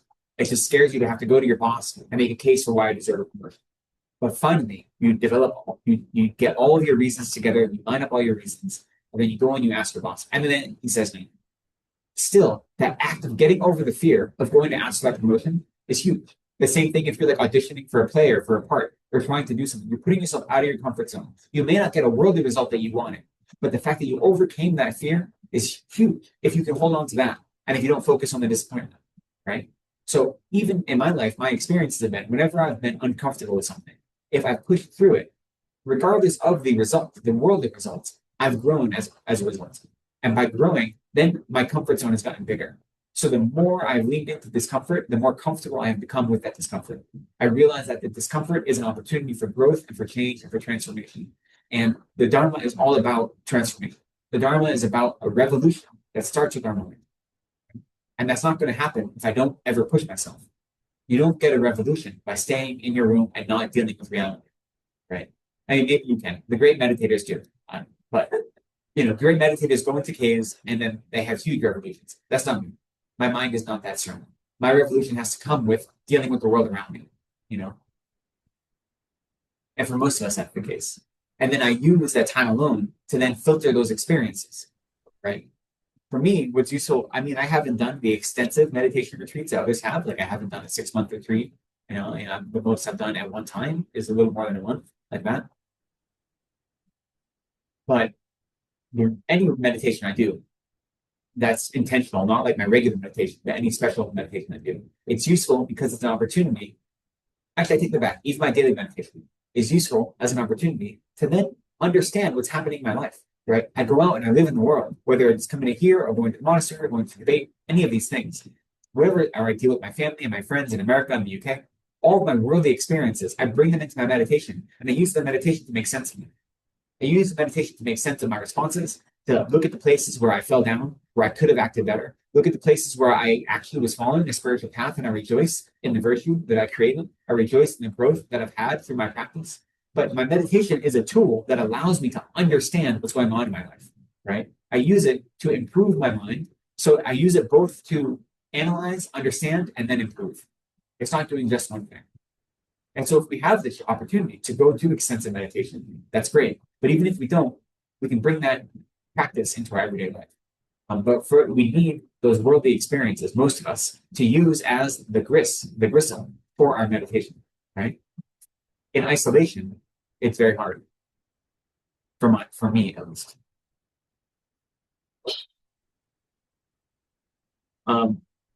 Now we get to a section where where Shantideva is advocating all of the actual benefits of contemplating patience and developing patience, right? So first, up until now, we've mostly been focused on the disadvantages of allowing yourself to generate anger and why that is foolish, and why the discontent and the unhappiness that fuel anger also are foolish responses. And here, at least for some of these verses, now he's looking at the other side. This is what are the benefits to practicing patience? So verses 70 and 71 say, for example, when a fire in one house has moved into another house, it is right to get rid of the straw of such things that will cause the fire to spread. Likewise, when the fire of hatred spreads to whatever my mind is attached to, I should immediately get rid of it for fear of my merit being burned. So he's saying that one of the benefits of patience, the biggest one, is that it protects our merit, that it protects whatever good deeds we've created, and it prevents us from engaging in future non-virtue. That's the benefit of patience. And so it's right. In the same way, when there's a fire, and you know that there's all these combustible materials, you do your best to protect the other buildings so they don't catch fire. Here, what are the combustible materials that are fueling our anger? It's our discontent. It's our unhappiness. It's our reactionary minds that don't think things through, right? So if for no other reason, we should avoid having a mind of unhappiness and discontent because they are like the flammable materials that will ignite into the fire of anger, which only burns down our house. It doesn't ever benefit us, right? There are these big fires in the UK right now. I have a friend who lives in northern England. There's a huge fire in Scotland, right where he and his wife are moving there next year. In a few kilometers, they just had a fire that had a 6-kilometer edge to it, and then in South England as well. And the climate change has been happening so rapidly, they don't have appropriate responses to large-scale fires, and they're happening more rapidly. Very dangerous, right? So unlike those fires, which we can't prevent, we can prevent the fire of our anger. Well, I guess we can prevent those fires, but that's a bigger climate change. Preventing climate change is a bigger topic. We can prevent the fire of our anger from growing and overwhelming us and simians, right? Even when someone else acts out of anger, we don't have to let the sparks from their anger catch. If we don't have any tinder, then it doesn't matter how many sparks there are. We aren't going to go up in flames, right? So patience itself is really removing the fuel for anger. It's really important to remember that. And it helps put patience as a practice into context, right? If I'm always practicing patience, then whatever suffering I experience, my mind does not get disturbed by it. Whether it's suffering due to the world around me, or due to sickness, or due to weather, due to illness that is outside of anyone's pragmatic control, whether it is suffering or difficulty or hardship that I endure in order to engage in spiritual practice, such as doing prostrations every day, or traveling through the awful Bangalore traffic, or sitting here uncomfortably on a cushion, all of those things are suffering, right? And we joke about them, but they are. And yet you're all willing to come here to endure them, and or willing to come online and endure listening to me for 2.5 hours, which has to be torturous. I know I don't listen to me for 2.5 hours, so I have a lot of respect for anyone that can do it without going crazy. That is all worldly suffering that you're willing to endure because you see the benefits of it, right? Like it's very easy to say, like, yes, I don't like sitting on a cushion for 2.5 hours, or I don't like traveling from through the Bangalore because it's a pain in the butt. Yet the benefit of it is worthwhile. So that's enduring suffering for the Dharma, right? That's the type of patience. And so that is something we can cultivate, right? And then the most difficult one, but possibly the most important, is that the patience that doesn't react when we are harmed by others. Realizing that reaction is only going to harm us more. So then, maybe we'll go through a few more verses, and then we'll have time for questions at the end. So this next section is now looking at the results of our anger, as opposed to the cause of this harm. So it says, క్లాసులు బాగుంది ఇంకా excuse me? కొంచెం ఏమైనా తినేసి స్నానం పోతాను ఆ నైవేద్యంకి డబ్బాలో ఉండేది, ఇది నిన్నటిది బయట పెట్టిండేది. Please అరటిపండు. mute Bharat ji. Please mute. So on verse 72, he said, why is a person condemned to death not fortunate if they are released after having a hand cut off? Why am I, who am experiencing human misery, not fortunate, if by that I am spared from the agonies of hell? So this is just reminding us that, again, if we understand our experience of suffering now as a result of our negative karma, then we should be appreciative that it is ripening now as opposed to ripening in a more difficult way in the future. So we say that all of our negative karma, if it's heavy enough, can result in us being born in a hell realm or a lower realm in general, where our suffering will be much greater. So if that same suffering, or excuse me, that same karma ripens now as me experiencing physical pain or experiencing harm in someone, isn't that better than being born in a hell realm? And the example they say is, if someone is arrested and condemned to death, and then instead of being killed, they just have their hand cut off instead, and it's still a great misery to them, but it's much better than being hung, right, or being killed. So if you were condemned to death and you just had your hand cut off, wouldn't you be grateful that you escaped the greater suffering for the smaller suffering? I don't know, and grateful seems like a hard word for that, but you at least would recognize this could be a lot worse, right? That I've gotten off easy. Again, I don't think either of those are appropriate, but you understand the analogy he's giving, right? That by experiencing suffering now, we should recognize that as the ripening of karma that could ripen as us being born in lower realms, which would be so much harder to deal with and would be so much longer lasting. So we should be grateful that it ripens now. And that continues in the next verse. He gives a deeper meaning to that verse. 73 then is like a commentary on 72, where he says, if I am unable to endure even the mere sufferings of the present, then why do I not restrain myself from being angry, which will be the source of hellish misery? So it's on one hand recognizing that any suffering I experience now is the ripening of negative karma that could be a lot worse. If it didn't ripen now and it ripened in the future, it could ripen as a hell realm. And yet I'm barely able to sustain or rather endure that suffering now. So what would make me think I could endure it in a hell realm? It'd be so much worse. And yet I continue to and continue to create the causes for more suffering in the future. I know that I don't like the suffering I have now. And yet if I respond with anger, all I'm doing is creating causes for even greater suffering. Right? And for me personally, and maybe it gets into this in later verses, not only that, my anger isn't solving my problem. That, for me personally, thinking of the suffering in the future is useful, but I also like to remind myself that this anger isn't actually solving my problem. It doesn't make the hurt someone caused me go away. It doesn't make the insult go away. It doesn't make the hurt they caused to my friends or family go away. It doesn't prevent them from causing harm in the future. That anger is not solving the problem that I wanted to solve. So even if I disregard the fact that my anger is a cause for me to have incredible suffering in the future, even disregarding that, it isn't an effective tool to achieve the ends I wanted to achieve. Right? That alone should be enough reason to realize that it is a useless endeavor.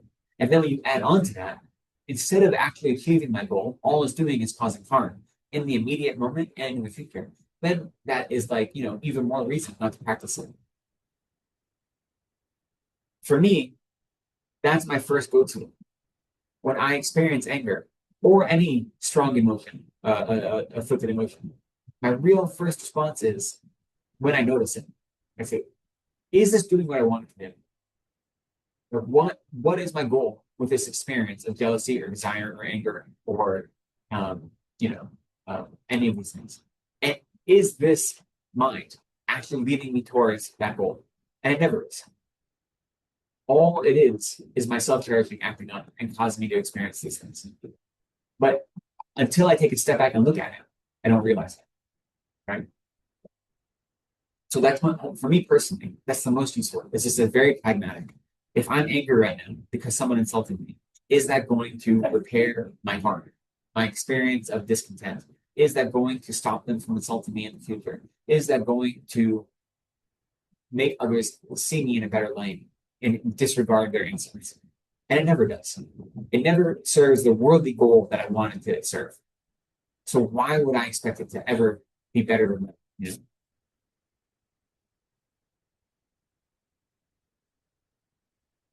74 says, for the sake of satisfying my desires, I have suffered numerous burnings in hell, but by those actions, I neither fulfilled the purpose of myself or others.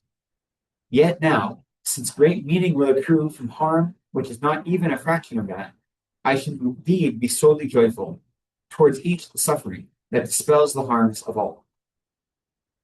So what this is saying is, in the past, when I sought out worldly delight and I sought out worldly pleasure, as a result of that, I've created negative karma and I have experienced lower realm rebirths over and over and over again due to me following worldly delight, worldly pleasure, indulging in my anger and my attachment and my self-character. And so the calculus says that if I have endured such suffering for worldly delight, why would I not, looking back on that and realizing that, why would I not endure some mediocre suffering now in order for actual happiness in the future? Okay. So it's trying to take a bigger perspective. Now, I don't have memory of my experience to hell realms, right? I don't have memory of those great types of suffering. If I did, Dharma would be so much easier. Kapsama Rinpoche says if we could get into the minds of an animal, actually understand the type of suffering an animal experiences, if we could live within their minds for one moment to experience that type of suffering, we would never sleep again because all we would do is practice Dharma out of fear of ever being reborn as an animal again. That's how terrifying their life is as an animal. Even those comfort pets that are like taken care of and are, treated very well, their minds are so unhappy all the time. So if we could actually remember those types of suffering, it'd be much easier to practice Dharma. We'd have that motivation. So I can't remember that, but I can, through my confidence in the teachings and through analysis, recognize that I have been reborn in lower realms countless times since I've been cycling in samsara since the beginning of this rebirth. And all of those sufferings I experienced were the result of me seeking out worldly pleasure. And if I was able or willing to experience that type of egregious suffering for the sake of worldly pleasure, shouldn't I now, using that logical analysis, be willing to accept the mild suffering that could happen to this body for the purpose of spiritual pleasure, spiritual pleasure, not worldly? If I'm just taking a big picture observation, I realize there's no comparison between those two things. I was joking, like obviously I wouldn't be grateful if my hand was cut off, but I'd much rather have my hand cut off than be executed, And if someone interceded on my behalf and said, I know you're supposed to execute him, but just cut off his hand instead, I'd be grateful for it. I'd say thank you for them not executing me, right? I might be like, well, couldn't you have them cut off like a finger instead? Like, that would be in hindsight.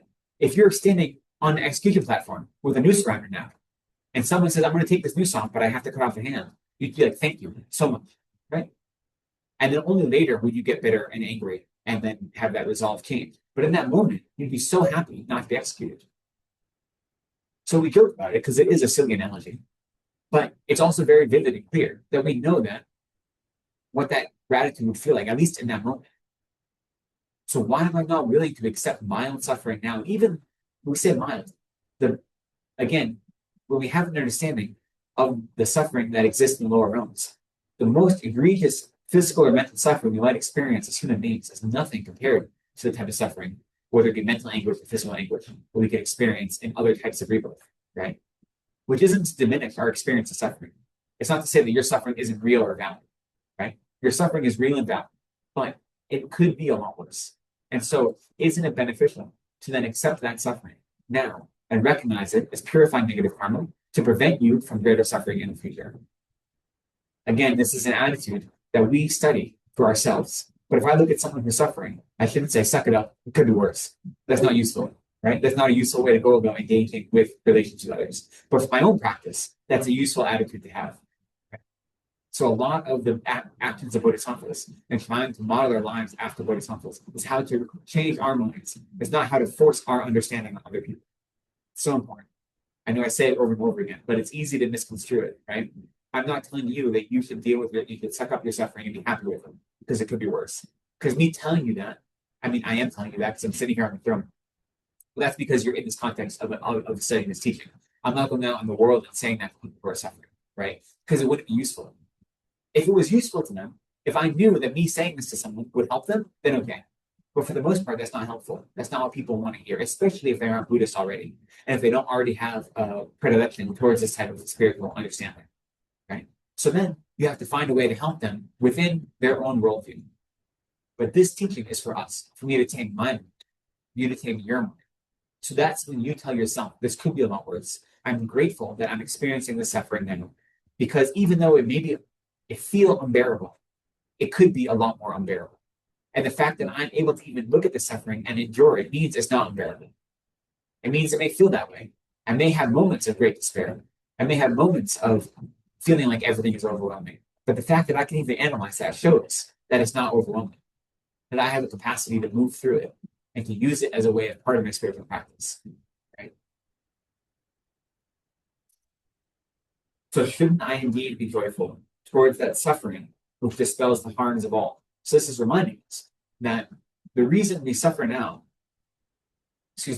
that our suffering now is purifying our negative karma, which allows us to propel closer to Buddha. So my experience of suffering allows me to be of greater service to others. Maybe not in this immediate moment, but in the big picture, because it propels me towards Buddhahood. Right? My ripening in negative karma is preventing obstacles to my Dharma practice in the future, if I allow it to be, and if I don't allow myself to be upset. So in fact, my experience of suffering now is benefiting all sentient beings, because it's helping my relationship to that suffering, is helping me create the conditions to engage in greater virtue so I can be of greater service to others in the future. Right? If we look at it that way, then we can see that that suffering is beneficial, not just to me and my mind. It's not just purifying my negative karma, but it's giving me the chance to help others.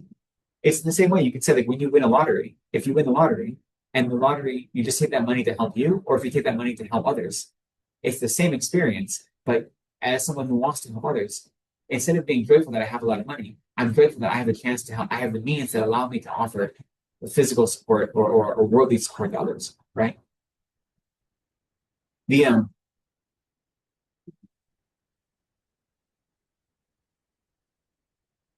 When I had a friend, so a good friend of mine passed away in 2019, and I was his dependent and his heir, and I inherited his house and some of the guy was his life insurance benefactor was me, and so I inherited a decent amount of money, and immediately I gave it all away because my mother had credit card debt, and I said I can pay your credit card debt. And my sister and my brother and their families didn't have the same debt my mother did, but they could use the money. And I had a friend who he and his family were like struggling, and they were swamped in debt. And I said, I'm living at a monastery, living on the kindness of others. And yes, I could save this money for the future and it'd be helpful, but it can help you right now. And it was so joyful to me that I could give them money away. And it wasn't like an exorbitant amount of money, but it was an amount of money I've never had in my life before. And I had it for like a week. And then I gave it away because I didn't need it right now. Yeah. And I remember a friend saying, another monk, who was saying that like it was irresponsible of me because I need to prepare for the fact that when I finish my Geshe degree, I need to live somewhere at least. And so the idea that I just gave it all away was like being irresponsible. And I said, maybe, but at the same time, like it was going to sit in a bank account for 15 years. And there are people in my life that I knew that could use it right now. So, and I've dedicated my life to a life of poverty and homelessness. And that's what it means to be a monk. And so if I get my Geshe degree and I go to America and I don't have any money, I'll figure something out because I have confidence in the Dharma and I have confidence in my balance and I have confidence in what it means to be a Buddhist monk. And I'm not upset by that. I'd much rather that money be useful right now, even if it's given to stupid banks for no good reason. Because you put yourself in debt to a bank, whatever. You know what I mean? That money was useful. So when I looked at that windfall of money, to be fair, it came at the expense of a good friend of mine dying. So it wasn't exactly a pleasant experience. But the fact that I was able to use it to benefit others was so joyful, right? It was such a joyful experience. And I'm lucky to be in that experience, I'm lucky that I could do that due to my circumstances and me living in India and being a monk. I didn't have to worry about it. But also, I just knew that I wasn't worried about what happens in the future for my physical reality because it's not the most important thing for my life. And that I've experienced poverty before, and then I've experienced lack of poverty, and in either one of them, I've done enough work in my mind that I can find some level of contentment. So then when I had that money, I was able to give it away and be content with it. Excuse me. In the same way, we realize that everything that we experience, if we bring that into our path of practice, then it's not just benefiting us, it's benefiting all sentient beings.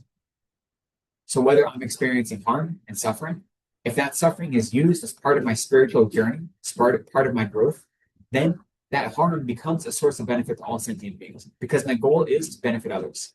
And my spiritual journey is leading towards developing benefit for all sentient beings in the immediate moment and in the greater picture. If I'm experiencing positive things, such as delight, such as joy, such as a lottery win, that also can help others. Whatever I experience in my life, if I take that experience and I make it meaningful by incorporating it into my understanding of my spiritual practice, if I take all of my experiences as part of my spiritual life, then they all serve to benefit others. That means everything I do in my life becomes meaningful.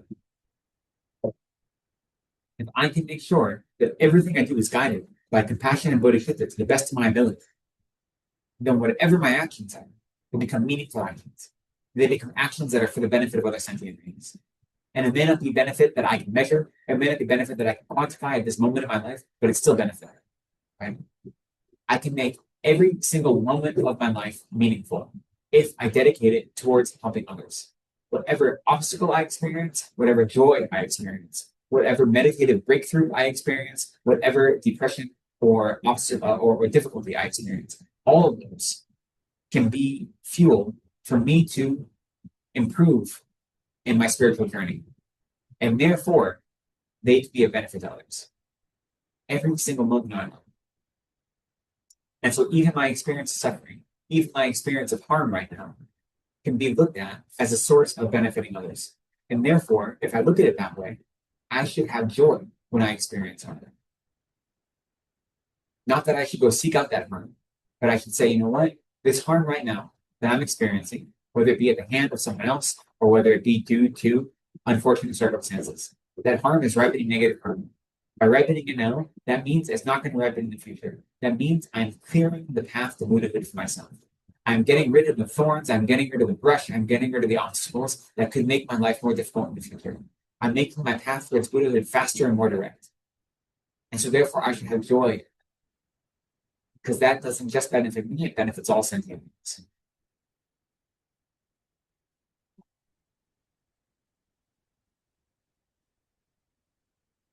The truth is, I often think it's important to remind ourselves how remarkably transformative the Dharma is. And that sounds silly, but I know that I look at my life and how incredibly different it is from before I found the Dharma. How incredibly, literally life-changing the Dharma is, if we let it be. And when we embrace the transformative quality and capacity of the Dharma, then that really shows us that every step towards Buddhahood, even if they're difficult, is a step that's worth rejoicing at. Right? Every experience we have that we allow to beat back our self-cherishing mind is worth rejoicing. It doesn't matter the cost that that experience takes, because the benefit always outweighs the cost if we use it in a meaningful way, because the Dharma is transformative. And the unfortunate thing about that is it doesn't always feel that way in the moment. And some of the advice we're given to deal with difficult circumstances feels unfulfilling in the moment. We want that transformation to happen overnight. I know I do all the time. If I look at how I've grown in the last 20 years or 25 years since I started practicing Buddhism, it would be great if that could have happened all in the first year. That would be wonderful, right? But it doesn't work that way, unfortunately. And so I'm at least grateful that I can look back and I can see that transformation. And that gives me enough confidence that I know that as long as I'm working on the path, I'm changing, I'm transforming, I'm becoming closer to Buddha. Still a long way away, don't get me wrong, but I'm moving in that direction, right? And that doesn't mean I'm going to be happy with everything that happens. It doesn't mean that I'm going to experience difficulties and right away know the right answer and be content that that is the best I can do, right? Because a lot of time it feels impotent, the answers we give, because our answers are focused on changing our mind and not immediately changing our external circumstances, and we want the external circumstances to change. And so it feels almost impotent when we aren't able to do it. But unfortunately, Buddhism doesn't offer omnipotence, right? It offers omniscience, but it doesn't offer omnipotence. We can't control the circumstances around us. All we can control is how we react. All we can control is whether we allow those circumstances to become the cause for us to create more suffering, or they become the circumstances for us to find freedom from suffering. That's what we can control. And it doesn't always feel like that's enough. I appreciate that. It can be frustrating. The Dharma can be very frustrating sometimes when it doesn't move as fast as you want it to. But when you're able to take that relaxed attitude and you understand that I'm not expecting things to happen tomorrow, I'm not expecting myself to be perfect tomorrow, I'm doing the best I can with the tools I have at my disposal, then it becomes comfort. It becomes solace. It becomes a chance to realize that I'm doing the best I can do.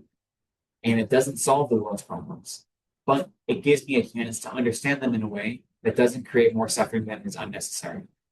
And with suffering I do experience, I can use it to propel myself towards happiness and to benefit others in some way.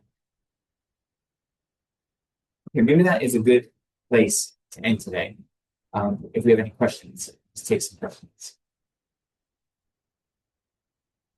Online, any questions? Yeah. Some people also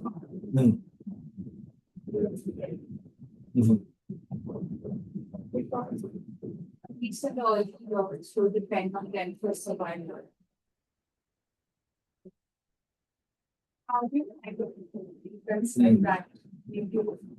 you say, that's because they are coming from a different place. So I feel it's so much harder with parents to kind of Yeah, so the question is, what if the people that are causing us harm are our parents, who, especially when we're young, we don't have any opportunity to not be in a relationship with them and we depend on them? No, it's hard, especially because in the teachings, the idea that your parents ever cause harm is like not ever brought up. You know what I mean? And I've heard Tibetan Geshes, when they talk about trying to develop compassion or Bodhisattva, the first step is recognizing all sentient beings as your mother and remembering the kindness of your mother. And then Westerners are like, but I don't have a good relationship with my mother. And they're like, what do you mean? So it's very outside of some of the traditional understanding, right? I think, again, this is where we have to take a holistic approach, where we recognize that sometimes the people that cause us harm are the places that we least expected, like our parents, or like those other people that we care for, that we put a lot of trust or faith or time or energy or devotion into. And often, due to social conventions or other situations, such as our fiscal situations, we aren't able to divorce ourselves from them in an immediate way. So then, what we can do, and again, it's not easy. I'm not saying this is like you can just do it overnight. But one, you recognize that where they come from, they are trying to be happy. And they are trying to avoid suffering. And the way they treat you is because they believe that's how they're going to bring you happiness and help you avoid suffering. Now, obviously, that they're doing it incorrectly. And what they define as happiness and suffering is incorrect. And as a result of that, they're causing more suffering for themselves and for others. So use that as an opportunity to develop compassion for them. When they harm you or when they act in a way that is difficult for you, don't respond, because responding isn't beneficial, or responding with anger or out of frustration. And instead, internally at least, realize, I wish you weren't suffering. I wish you didn't have any suffering at all. I wish you actually had experiences of happiness. And use that as an opportunity to develop passion and love for them, right? And when you're able to do that, then naturally, your instinct to respond is going to be less. Your instinct to lash out or respond in an angry way is going to be less. Now, it's not going to prevent them from causing harm, but it will help prevent your mind from being overwhelmed by it.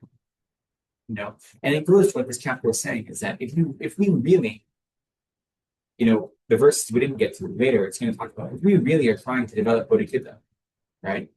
And compassion, great compassion, of which is all simply means to be free from all suffering and all the causes of suffering. Then why would we ever have anger towards someone, even if they harm us? Because they're included in that all sentient beings, right? So if we genuinely try to develop compassion, then when others harm us, our instinct would never be to respond with harm. Right? And we need to protect ourselves. Now, again, we're talking about situations where maybe we can't leave their household or we can't for whatever reason.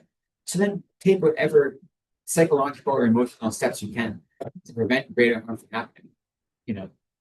And I know people, Buddhists, who've confronted their parents and said, like, what you're doing is inappropriate. Like, I'm not going to put up with it, right? And maybe those conversations have to happen.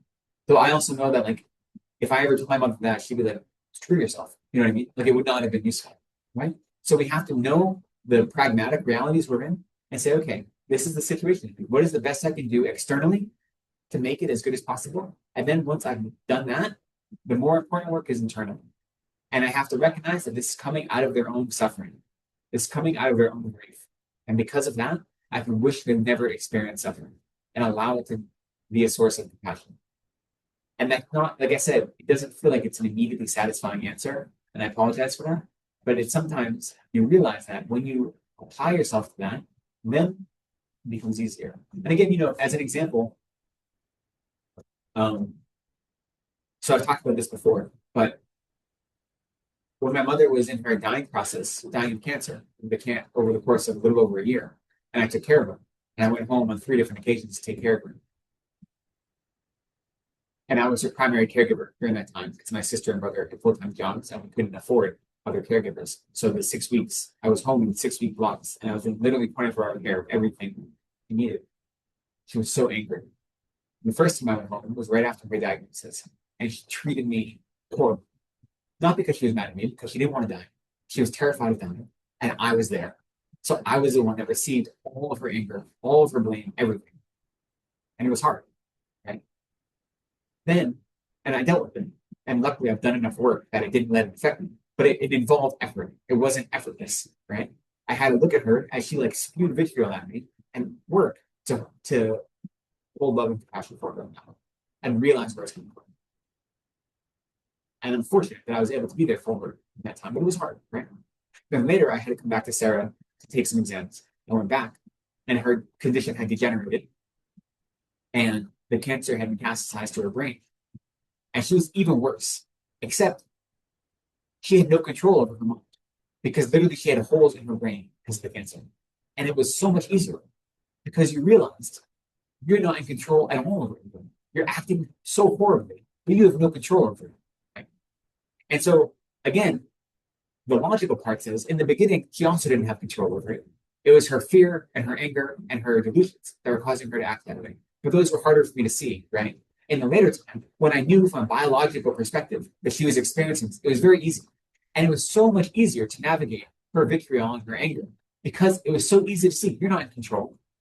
You just don't want to be miserable. And there are very clear biological reasons why you're acting the way you are.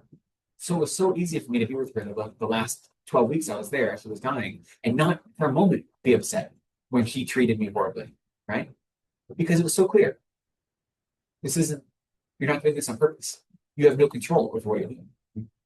And so for me, that was really useful to see. And it was very useful to go through that experience and realizing that I should have had the same ease navigating her anger in both experiences. And now I was fortunate enough I never was angry in response to her because I also have dealt with dying people and I've done palliative care work. So I know what to experience when people go through the dying process and the anger and fear they have. But it was more work in the beginning than it was the second time around. So I used that experience of my own to then look at other times I experienced vitriol or anger or hatred or harm for others. And remember, they are not in control. And it was so easy for me to see when there was a biological cause for it, but there is more often than there's always a non-biological cause. There's always a karmic cause, right? And so if I can remember that and I use my experience and then extrapolate, then it makes it easier.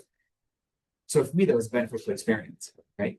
I hope not everyone has to go through that experience because it was difficult, but at least you can use it as an example to think about. And then in your own life, when there is someone acting, and you can see very clearly they're acting, they're out of control, and you wouldn't blame them for it because they're so out of control, then try to extrapolate from that into their everyday actions as well, and realize that they're never in control. Right? As long as we're under the delusions and we're not doing the work to subdue the delusions, then we're never in control. And that goes for everyone. If I suppose the time when something similar, my father has a great schema and Parkinson's. The thing is that their behavior is the same, like when they were either English was or unread was, it's the same thing. The cause will be different. So it is like, so I keep seeing my father be completely unreasonable to, like, let's say I say, Papa, let me hold you, and then there's an outburst. I keep thinking, I just said I'll hold your hand. I didn't say anything else. So then I'm learning about how Parkinson's is and the cognitive impairments that it creates and how rapid it is. But knowing it really helps, because the other side to it is that my BP raised completely, and I had to be under medical care, and for a caregiver, it's very hard. Yeah. So knowing it is something that. No, exactly. I mean, that's the benefit of engaging in this kind of study. And now the important thing is then is like we said in the very beginning, going from that intellectual understanding to the experiential understanding, right? So, like in my example, I knew when I was with my mother the first time, right after her diagnosis and her surgery, that like she was terrified of dying, she was angry, she felt like she was being cheated out of life, that she'd been lied to, and those were the reasons that she was acting so often, right? I knew that. But knowing it intellectually, and then having the experiential understanding that then didn't allow me to be fazed by her anger and her violence was a different thing, right? And so knowing something intellectually is the first step. But then we need to develop the experiential understanding so we don't have to then analyze everything, but we have the instinct understanding. And that comes through practice and through constant practice. This activity of study, contemplation, meditation isn't a one-off situation. It's a continual revolving experience that we should be doing all the time with everything that we incorporate into our understanding, right? But I agree, and I rejoice that you are able to have the intellectual understanding and the understanding of the brain disease that gives you context to then experience your father's outbursts in a way that doesn't cause you emotional harm, right? Like I think that's wonderful. It's unfortunate that it had to come about in these circumstances. The fact that you have something that is useful is really important and is worth rejoicing.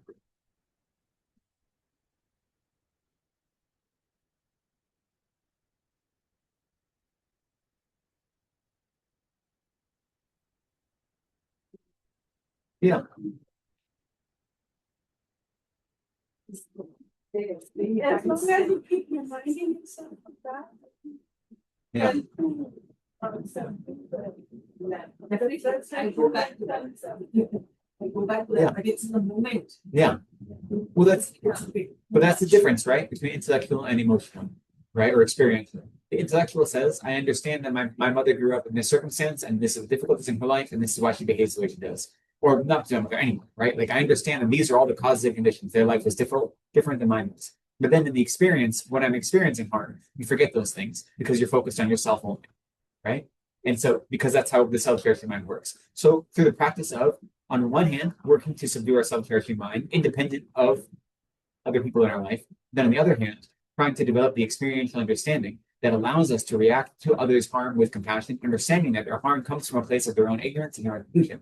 Those things work together, that then in the moment, we aren't overwhelmed by distress, right?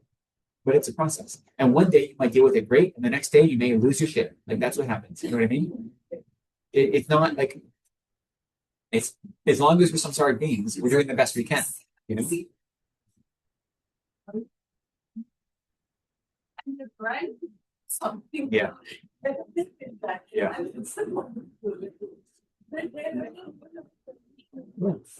Yeah. That helps provide context, right? Yeah. Yeah. I guess that. So again, being able to understand context again is important, and it doesn't excuse behavior, but it helps us understand it, right? So at the monastery these days, it's not so much. Even now, though, when we're in pujas, the disciplinarian has 2 attendants who help him, and they carry whips. And if boys misbehave, they whip them during a puja. These little leather braided whips. They don't hurt very much. Like, they just hit you here. It's more just to get your attention. They're not causing physical pain. But in the past, they have. And there have been monks that have come out of pujas and out of school with like marks on their arms from being whipped, right? And the old Tibetan attitude is very much like, oh, especially these like yak boys that come from Tibet, they don't understand anything. You can't give them, they're too dumb to understand logic yet.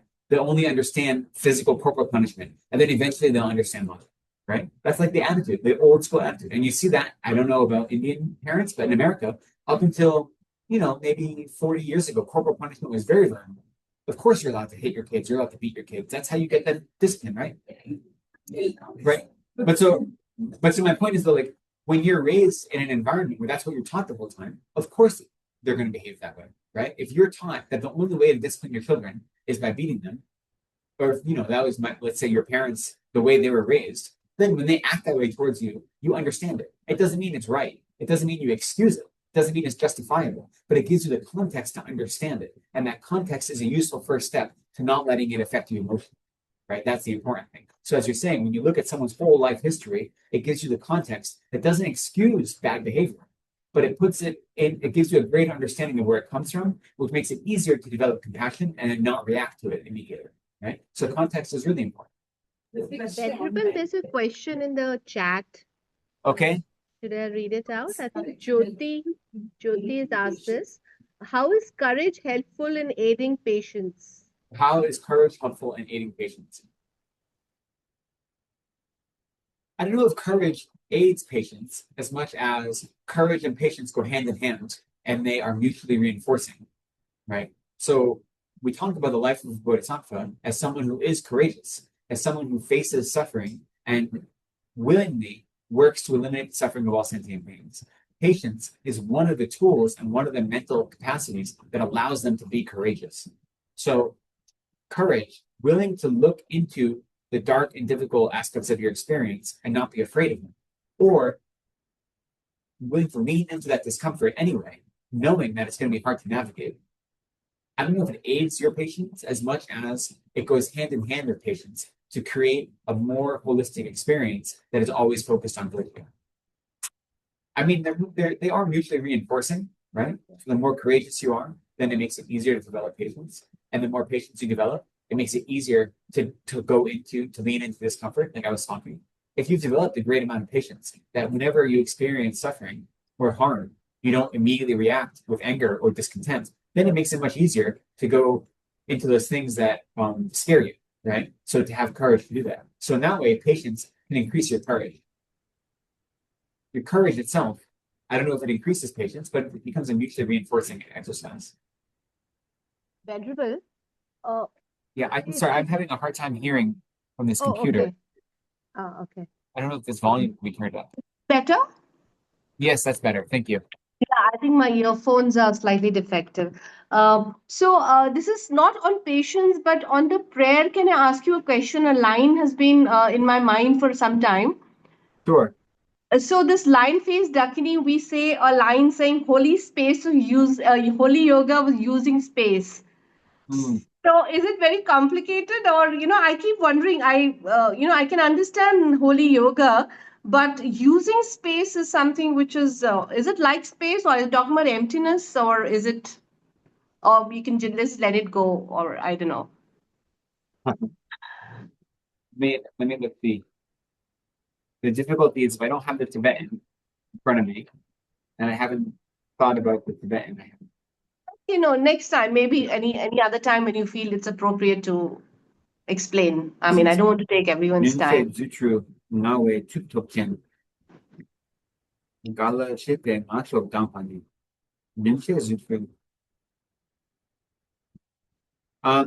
I have to look at the Tibetan to be sure, but in general, space. The yoginis are referenced as skygoers, right? That's one of the ways we understand the yoginis. And to use space means to engage in the meditation that is devoid of all obstacles and devoid of all limits, which is to say, understand the nature of reality in an intimate and non-conceptual way, right? So in general, the imagery of using space is referencing non-conceptual meditation, usually on the nature of the mind or on the nature of emptiness. I'm not 100% sure if that's what's being referenced in this prayer at that moment, because I'd have to look at the prayer in Tibetan to be confident. But in general, when we talk about space in that way, that's what's being referenced. That's the most common point of reference, is non-conceptual meditation on the nature of the mind or on the nature of reality or both. So when you're meditating on emptiness, when you're talking about space like equipoise, is that what we are talking about? And then you say post meditative illusion like equipoise. So these are the two things. Is that reference to the space like equipoise? Is what we're saying? That's one of them. Yeah, that would be an appropriate way to think about it. But I'll look at this when I'm home. See if there's a more specific answer for you. Thanks Sorry. so much. It's slightly off topic. No, that's okay. Thank you. Thanks. Okay, if there are no other questions.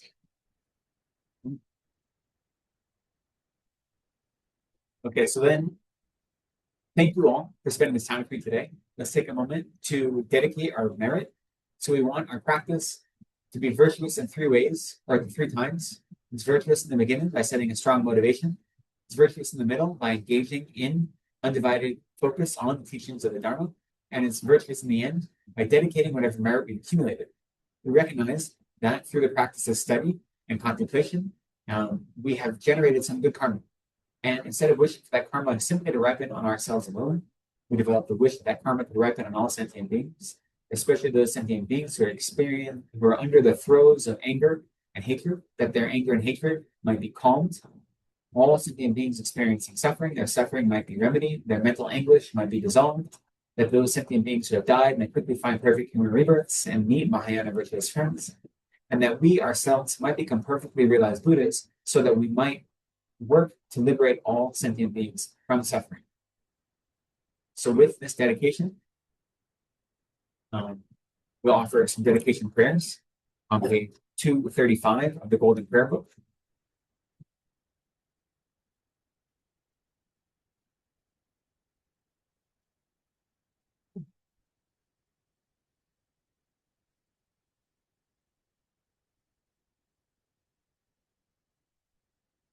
We'll offer these prayers in English.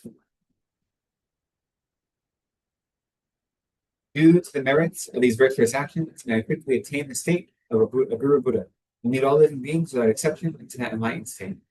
May the supreme jewel of Bodhisattva that is not arisen arise and grow. May that which has arisen not diminish, but increase more and more. Just as the brave Manjushri and Samantabhadra too realize things as they are, I too dedicate all these merits in the best way, that I may follow their perfect example. I dedicate all these roots of virtue with the dedication praised as the best, by the victorious ones less gone than the 3 times, so I might perform good works. I dedicate whatever virtues I have ever collected for the benefit of the teachings and of all sentient beings, and in particular for the essential teachings of perfect, pure Losam Drakpa to shine forever. And we'll continue on page 244 with the one verse short life, the long life prayer, verse 1 Sarvam. In the land encircled by snow mountains, you are the source of all happiness and good. All powerful Chenrezig, Tenzin Gyatso, please remain until samsara ends. Thank you so much, everyone, for spending time with me today. I appreciate all of you. Thank you. I look forward to continuing teachings next week. We'll be online only next week, but I look forward to seeing all of you then. Thank you. Thank you, Venerable. Thank you so much. Thank you, Dee. Thank you. Can we all please stand up for group prostrations?